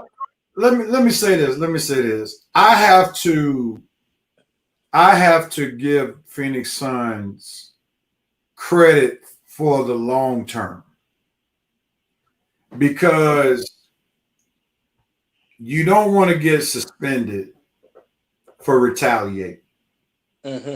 And they showed a lot of poise. Like at that time, and I remember when I used to coach, Coach Matt used to talk about stuff like this because we beat teams quite handily oftentimes, and especially even in the tournament. And he would say that certain teams and certain players will do certain things to cause you to react. And while this team is sitting at home, we're playing and we're shorthanded because you reacted. So I'm going to give the Phoenix Suns a lot of credit for being disciplined, recognizing the moment, because if they have reacted, they're missing players in the NBA Finals, while Patrick Beverley will be missing games in the regular season. Those are two different contexts. And, you know, I know normally there's supposed to be an enforcer who steps in and stuff like that, and I get that. But you want to probably do your enforcing next year in the regular season when the stakes aren't that high, where a player can afford, you put a hatchet man out there and get Patrick Beverley, and he can afford to miss 3, 5 games, even 7 games for react.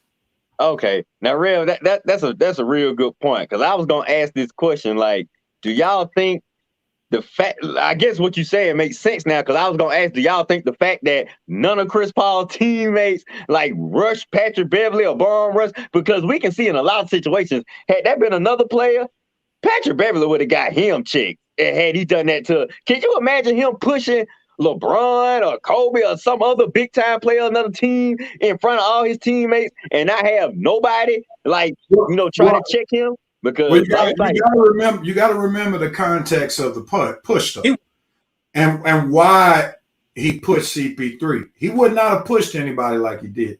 There's history. Be reminded that Patrick Beverley is still ticked off because he was one of 4 trading pieces that the Houston Rockets used to ultimately get Chris Paul. Okay, so you're saying it's personal then? Oh, it's very personal. Okay. Very personal. Okay. You know, think about it. You and CP3 play the same position, yet you don't get traded straight up. 3 other dudes plus you get traded for one dude. Yeah. Who happened to be CP3. You know, because Montrezl Harrell was in that trade with the Rockets and so forth and so on. So it's been personal. And CP3 and Patrick Beverley have never been cool ever since that trade. Well, my thing is, what made Patrick Beverley think that anybody gonna feel his side? Like I just said, dude, you do nothing on the court to get anybody. Do you know you do nothing respectable on the court? So what makes you think anybody gonna feel your pain or feel anything you feeling about CP3? So what he was traded for with you and 4 other players, dude? Ain't you a scrub? You're sorry. You come on the court playing like a scrub. Nobody feels your pain about anything, Patrick Beverley. So if you got issues with CP3 and expect anybody to understand, you fooling yourself. We don't understand. We don't feel your pain. And I would have traded CP3 for you and 5 other players, sucker, because you're sorry. So please go away. The NBA will be a much better place without you around. All right. Well, go ahead. Last comment. He's a great defensive player, Red. How can you diminish what he did? He's a defensive nightmare. He'll lock you down. So was Ben Simmons. You didn't think that coach who's playing your team. I know you're being sarcastic right now. But now, real quickly, I know a guy, and Rev, he's a pastor friend of yours. He played basketball at Clark, Atlanta, and he got rammed and he went up for a dunk and got slammed into the back wall from behind by somebody and sent to the hospital. And he came back and played in the playoffs. But the first game of the next year, he asked one of his players, that guy was on, he said, which one of those guys pushed me? He said that one right there. And unfortunately, this was before he became a pastor. He went straight and hooked the dude right in the face and went right at him and destroyed him.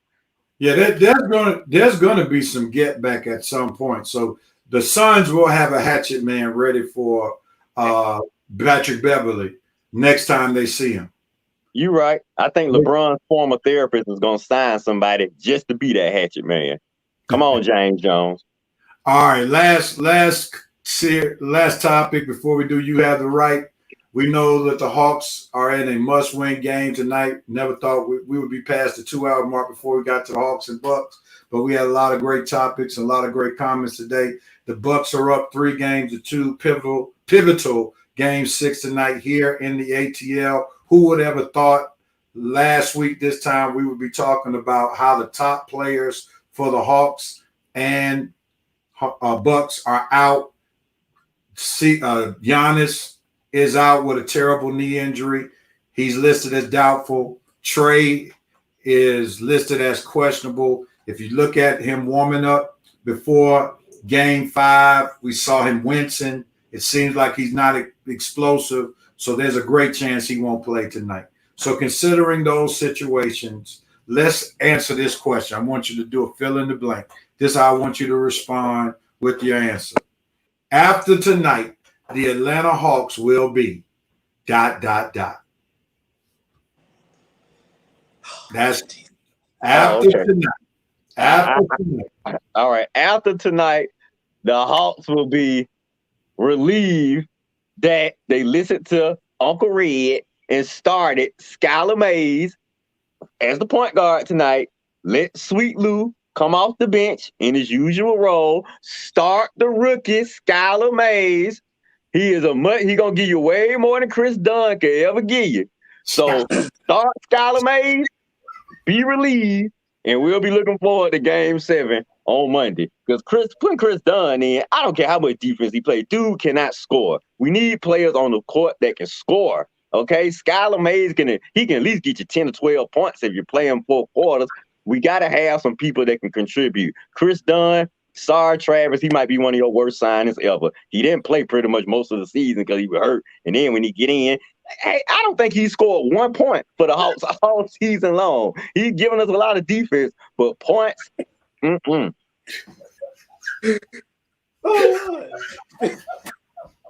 He went to LSU. Alexis Hill said who was Skylar Mays.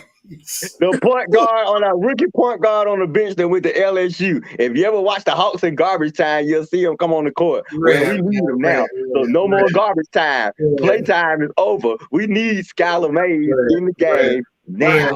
You don't stop, man. I wanted to push the mute button so bad, but I had to give you respect. I did not expect a Skylar Mays reference. I did not know. I don't even know if Nate McMillan knows if Skylar Mays. You can't put Chris Dunn out there.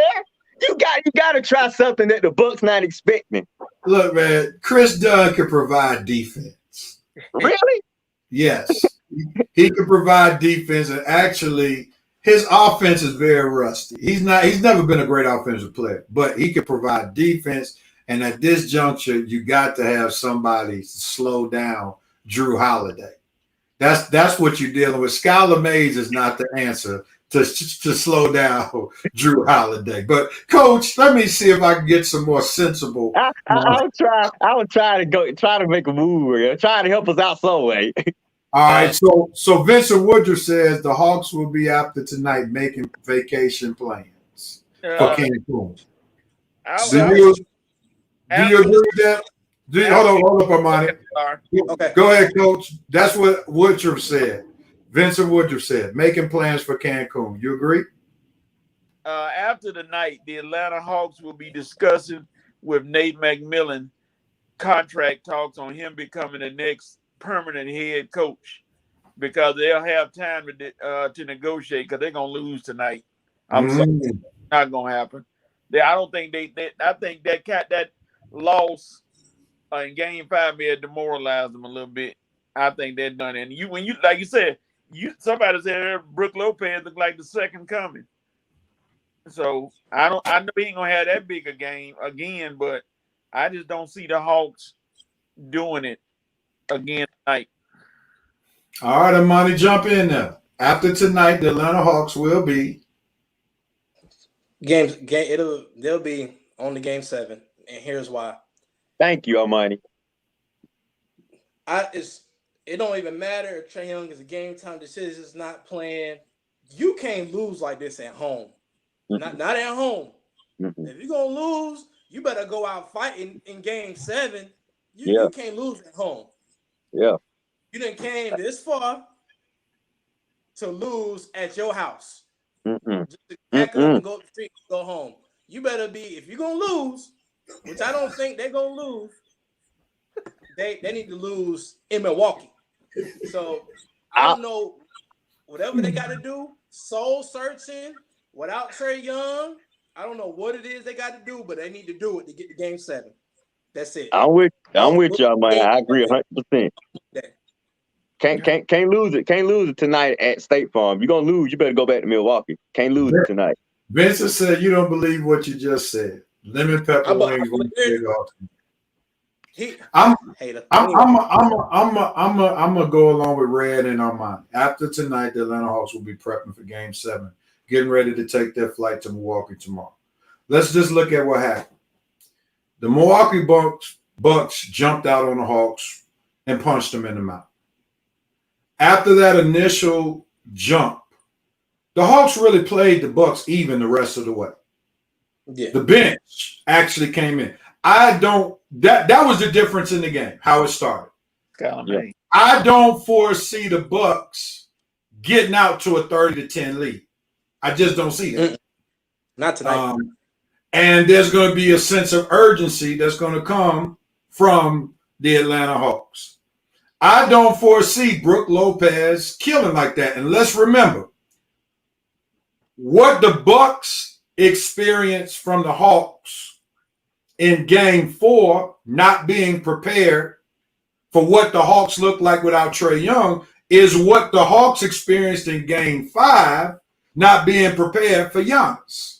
So now they already know that the Bucks are scheming to get most of their points in the paint. So now they can game plan against that, because we know that the Bucks primarily for most of the playoffs been shooting threes. Brook Lopez been hanging out there shooting threes. But now they got game film to see Brook Lopez making a living, looking like somebody said earlier, I came to dream. So what do? You game plan against that. So that won't catch them by surprise on today. They know Drew Holiday is trying to take whoever's guarding him down into the post, and they know Chris Middleton's trying to back people out. So there's no element of surprise tonight. So this is why the Hawks are in much better shape and going into Game 6, because it's at home, and now they can be better prepared for what the Bucks did in Game 5. Rev, preach, Rev. Another great Rev take. I can't disagree. I agree. I think that's what I think Uncle Nate's gonna have a much better game plan. Like I say, have you ever seen Uncle Nate get beat the same way twice? I mean, whatever the Bucks did the last game, they're not gonna be able to do it this game. So if they beat us, they're gonna have to beat us in a much different way. Because I promise you, Uncle Nate gonna be ready for little Lopez trying to be Hakeem. He gonna be ready for that paint presence tonight. So if anything, if the Bucks win, they're gonna beat us with the jump shots, because Uncle Nate gonna take away that paint. I promise you, we don't have that paint on lock. So I hope they hit their threes tonight, and I don't think they will be. I think we will be. I think we gonna be on lock tonight. And just like our players, Kevin Huerter, he shoot much better at home. Our role players, our subs and scrubs play much better at home. I believe in our home court advantage. I believe we're gonna force this back to Game 7. And I think Coach Bud in Milwaukee prime for a choke job Monday night.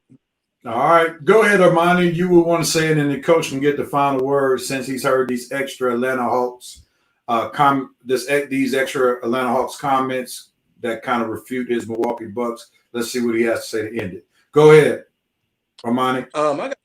Is Trae Young and Giannis game time decisions, or who's not playing and who's playing? Giannis is doubtful. He's not playing. They've even said he's not even running.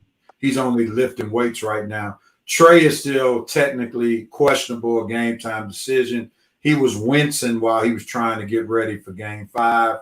Unless, he had some radical improvements the last 48 hours. To me, to be honest, I don't really see him playing. And if he does play, he's not going to be 100% the Trae that we know. Man, I didn't know that I didn't know that injury was gonna be this long. I thought maybe a couple of days he'd probably be back. It's about to be 3 or 4 days now. He got a bruised bone, and that's something that has to heal on its own. That's not something like swelling. Oh, Like from stepping on that real foot. A sprain would have been better than the bruise. Hey. But Coach, you've heard our rebuttals to your pick. What do you have to say? I see where Red, you say the Scrubs play better at home. Some of them do, yeah. Oh, okay. Now I'm glad that amendment got put in there. Some of them, because I'm looking at Game 3. Okongwu, 4 points. Solomon Hill, no points. Lou Williams, who's a starter now, 5 points. Skylar Mays did not play coach's decision. And we go into the Skylar Mays thing. Then jump over. Let's see. Here's another game on Game 4. Let me look at the subs or the scrubs as you call them. Knight, 2 points. Okongwu, he had a decent game, 7. Chris Dunn, your boy, 0. My boy. Skylar Mays had 4 points in 3 minutes. Stop the game right there. 4 points. Hold up, Coach. Come on now. Come on. Let's talk about Gallinari. Let's talk about the guys who actually played. Yeah, exactly. You see how you doing it? Like stop that, man. Stop that. I see what you're trying to do here. Exactly. Tell me what Gallinari did. Tell me what Lou Williams did. Those are the people we need to hear from. What did they do? You bust me up right then. I know about Gallinari and the score. Dog, I was trying to have fun with the scrubs and the subs. But, it's going to be the X factor for the Hawks to do well is going to be Cam Reddish, in my opinion. He's been coming up and playing big time, coming off the bench. If Cam Reddish does well, that gives the Hawks a good chance to win. Like I said, I just don't think they are. I don't know. Capella, he has to step up and play Brook Lopez. Because Brook Lopez I don't think, like I said, he ain't going to score 33, but he made Capella look quite average that game. And I know Greek Freak got better moves, but Capella looked quite average. Capella had a decent game, but Lopez destroyed him. But so it's going to be interesting. I know it's already standing room only. They ain't got no tickets left, so that crowd is going to have to be on point. I'd love to see it go back to Game 7 because I like basketball. Because pretty soon we're not going to have anything but baseball coming up. So football on its way back, Coach. We in July now. Training camp will be here before you know it. But I agree with you about Reddish, and I agree with you about Capella. Reddish definitely stepped up for us in Game 4, which we won. He didn't have that well of a game offensively in Game 5, and we lost. So I agree. If he have a good game tonight at home, that should propel us to a victory. And I hope Trey, come back for game. If we make it to Game 7 without you, boy, we're going to need you for Game 7. Because I just know Armani. I know this team can't beat us without Giannis if we on our game, especially if we got Trey. Man, we just can't blow this opportunity. We this close to our first NBA Finals. God, something got to happen for us. Let me tell you, no Giannis with Trae Young, it's a wrap. It's a wrap. It's a wrap. We would have won Game 5. Yeah. Yeah. Real? I know you're thinking over there. What you thinking, Real? No, I'm seeing the Hawks go to Game 7. Game 7. I'm looking at Game 7 already. Even after when they lost Game 5, I say Game 7. Yeah. Here we come. I agree because we've been that type of resilient team all year. We just been too resilient just to go out as good as we done all season. Do we seem like the team just gonna go out at home in front of that crowd? If we go out, you're gonna beat us on the road. I just can't see them going out at home against the Bucks without Giannis. Yes, that's what I can't envision. Like, I can see those guys playing over their heads in Milwaukee, but I don't see our guys laying down with the crowd. There's a reason for home court advantage. Now, if this game were in Milwaukee, I would go along with Coach. But this game tonight is at home, and I hope that the Hawks can withstand tonight because I could see possibly Trae Young being in better shape in 48 more hours. Well, after okay. today. Yeah, I can too. Yeah. Hey, That's the hope. That's the hope. Now, here's the one thing that it's important that we pay attention to, because this is going to be a conversational piece whenever the season is over for the Hawks. Isn't it a travesty that we've been talking now about the Hawks-Bucks series for about 10, 14 minutes now, and not one of us made mention of John Collins? Oh, And he's up possibly for a max contract. That tells you a lot in itself where we all really think about John Collins. And this is one of the toughest decisions that the Atlanta Hawks will have to make going forward, possibly overpaying a guy who is a good fit with Trey, but not a great fit for the salary cap if he's making big money. That's right. Definitely a good fit for Trey. Because without Trey, dude, you ain't even worth mid-tier contract without Trey. With Trey, possibly a decent salary. But Rev, what we seeing is what other teams in the league are seeing. So hopefully they won't max him out, and whatever contract he get, the Hawks will match it. So if the best contract he get is like for 50 or 60 million, hey, Hawks don't have no problem matching that little contract right there. But that's not how these teams work. See, sometimes these teams will offer a max contract to force another team to match it. So the home team who has the rights to the rookie or on the rookie contract, they're going to lowball the guy. So the Hawks will give John Collins a initial contract, maybe like 1 year for $7 million, because you don't want to outbid yourself. So what's going to happen is one of those teams who may not usually get high-priced free agents, they'll throw out an offer to John Collins, and it's not going to be $20 million a year. It may be more like 25 and 30 million to entice them. And that's what the Hawks are having to deal with right now. That's what 25. If it's like 4 year, 100 million, bye. Don't match it. Not worth that. You're not worth that. Don't match it. Just move the big O to the number 4. We'll work with Capella, and we'll find another power forward. So Collins, I'm here to tell you, dude, you ain't getting no 100 million from us. Yep. You ain't worth that. I think that will have an impact on whether John Collins stays or goes. What you say? Enough to keep him here or get him up out of here. You mean in these next 2 games? Yeah. I don't think Trey will say as much, because Trey knows his money is right around the corner. Oh yeah, Trey, man, please. Hey, and Trey. they gotta field a team where they don't handcuff themselves long term. See, the Hawks got a bad contract they're going to be living with this year, and next year is not that bad. But that contract to Gallinari, that thing's going to look so bad in years 3 and 4. Gallinari can barely run up and down the court now.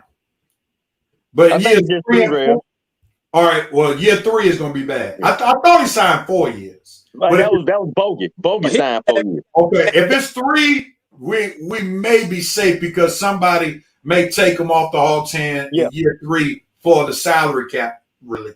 I think we're good. Bogey signed for 4 years, Gallo 3, and let me tell you right now, Tony and Jamie, they already got traded $200 million in the safe right now. I'm just here to tell you that right now. His money already put up in the safe, so we ain't worried about that.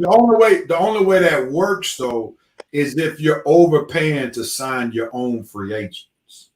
So that's why John Collins might get overpaid, because he's your own free agent. Yeah. Also, here's the determining factor too. If they give that extra money, and Dante is about to mention one of the names I was about to mention.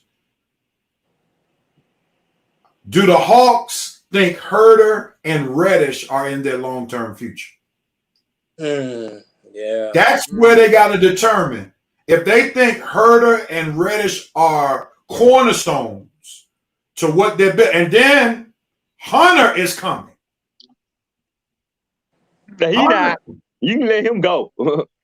I don't know, Red.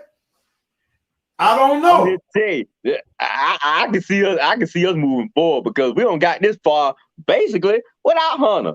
Herter and Reddish have been He was contributing. very pivotal against the Knicks. Let's not forget that.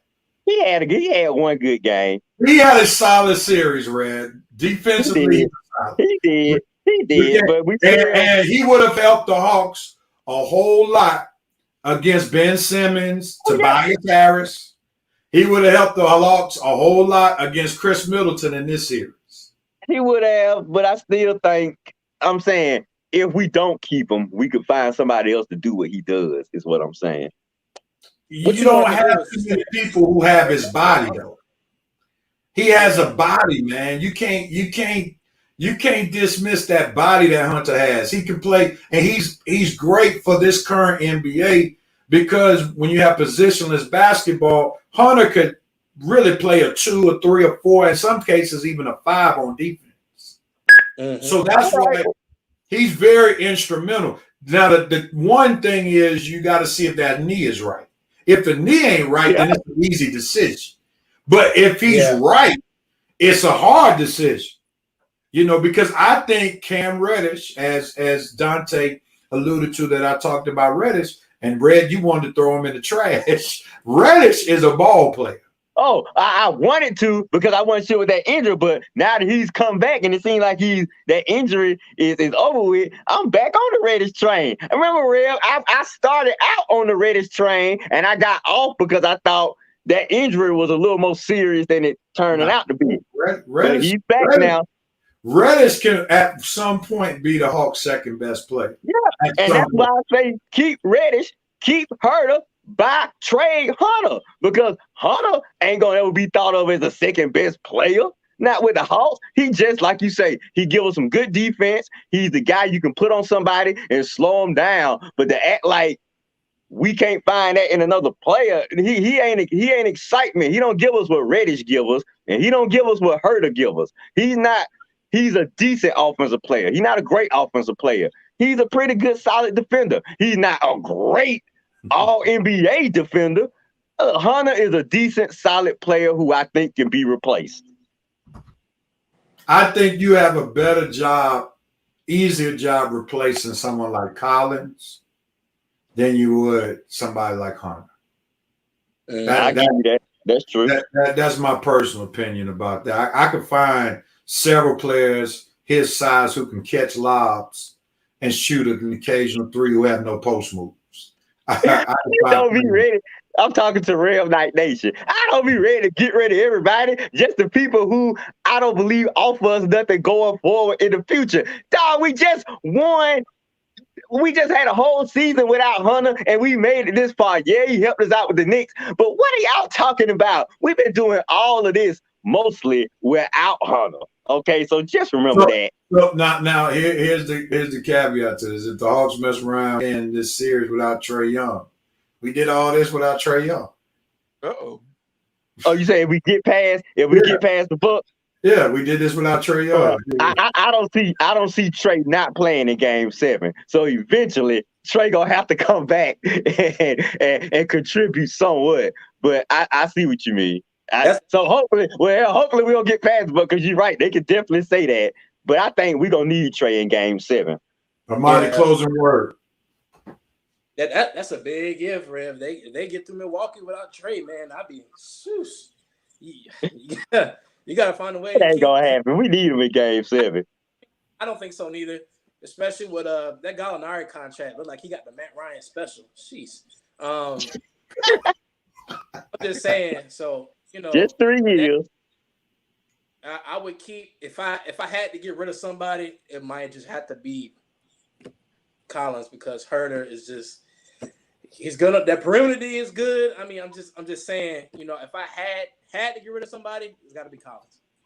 Because Collins gives us the least on offense. Herter is going to develop to be even better at some point.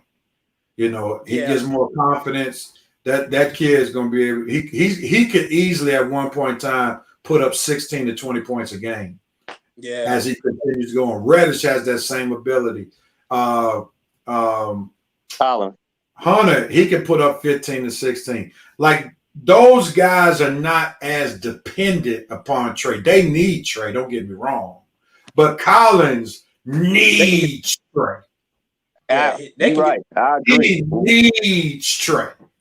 And Without you Trey, can't he's a pay different player. 25, 30 million who needs somebody as much as Collins needs Trey Young. Collins is like Draymond Green. Draymond Green needs Steph Curry and needs Klay Thompson to be who they are. You take those guys out the lineup, he's worthless. I told you, Mr. Triple Single.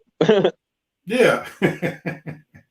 Yeah. All right, gentlemen, let's get ready to close this out because we went 30 minutes. We went 30 minutes well over that we normally do. But, you know, we had to get in the appropriate time. Man, this has been one great. I mean, I can't believe all the great debates we don't have, man. You see how we can get through a show of debates? No, I ain't gonna do that. I was about to make a crack on Shelby, but I ain't gonna do it. I'll save it. But we don't have a real great day of debate. You know she's in a hair appointment now. She got I ain't gonna lie because Shelby, we have some good debates with Shelby too, so I ain't gonna lie. But this has been these topics today, fellas. These been some good ones. We got to give ourselves a hand for these topics. Yeah. That was we have some good topics. And you're right about that, Dante. Hunt and Reddish, that's a great defensive 2 and 3 right there. Because they're going to have to also look into that, keeping Hunt and Reddish, because you got to still offset Trey being a defensive liability at the point guard position. So you got to surround Trey with great defenders. Well, y'all right. It's probably going to be Collins. I can see if with all being said, it'll probably be Collins being the odd man out because some team going to offer him this crazy contract and Travis going to be like, dude, get lost. I ain't matching that. No doubt about it. All right, here it is. Black people have the right to seize opportunities when they present themselves, not false. All right. Vincent is already into you have the right. Armani, kudos to him. He didn't jump the gun. We appreciate that. All right, who wants that at first? You have the right to do what, when, where, and how. Following Vincent Woodrow's, you have the right smoke. My first, you have the right is a combination of you have the right and breaking news. NBA, you have the right to be slapped completely in the face for only suspending Patrick Beverly 1 game at the beginning of next year. You have got to be kidding me. 1 game at the beginning of next year. You have the right to be slapped completely in the face. That's terrible. That's terrible. That's terrible. Thanks for giving us that breaking news, Coach. Who wants at it next? Don't worry, Coach. Some like you say, somebody gonna rectify that with a brawl next year. The Suns gonna sign somebody. They're gonna take care of him. I'll go next. Hawks, you got a right to just win tonight. Win, force game 7, get the job done. No excuses. All right, Armani. Sha'Carri, we all rooting for you, but you have the right to stay off the weed. Stay off the weed. Please. We want you to. Oh, boy. Even though you're the fastest weed smoker, we all probably know, but I don't know. Better check. I don't know our money. It don't take me long to get through a blunt now. No, I think you're talking about in terms of speed. Running. I know. I'm just joking. Yeah. All right, and I'll close it out. Others, as Shaq would call those guys who are role players for the Atlanta Hawks, you all have the right to step up, and show out tonight so that there'll be a game 7 on Monday night. And with that being said, that ends episode 196. There's some other comments that are being brought forth. Let's get ready to go. Yeah, Beverly should have been suspended at least 3 games. No doubt about it. Lloyd Pierce, you have the right to learn how to coach in Indy. What? Did he get an assistant coach job with Rick Carlisle or something? He's the assistant coach? Yeah, I think he's the assistant coach for Indianapolis. Wow. Hey, that's where he gonna stay, right there, assistant coach. And I'm here at the lake about to participate in the bareback alligator snapping turtle roast. All right, everybody, we're about to sign out. Thank y'all so much for making episode 196 all that it was. We look forward to being with you all next week. I don't know if Shelby's going to be with us, so we may leave room for Armani to ride with us again if he wants to. But we thank you all for watching episode 196. We'll be back. Same Facebook page, YouTube channel, Twitter page next week at the same time. So we look forward to seeing you all. And we are out of here.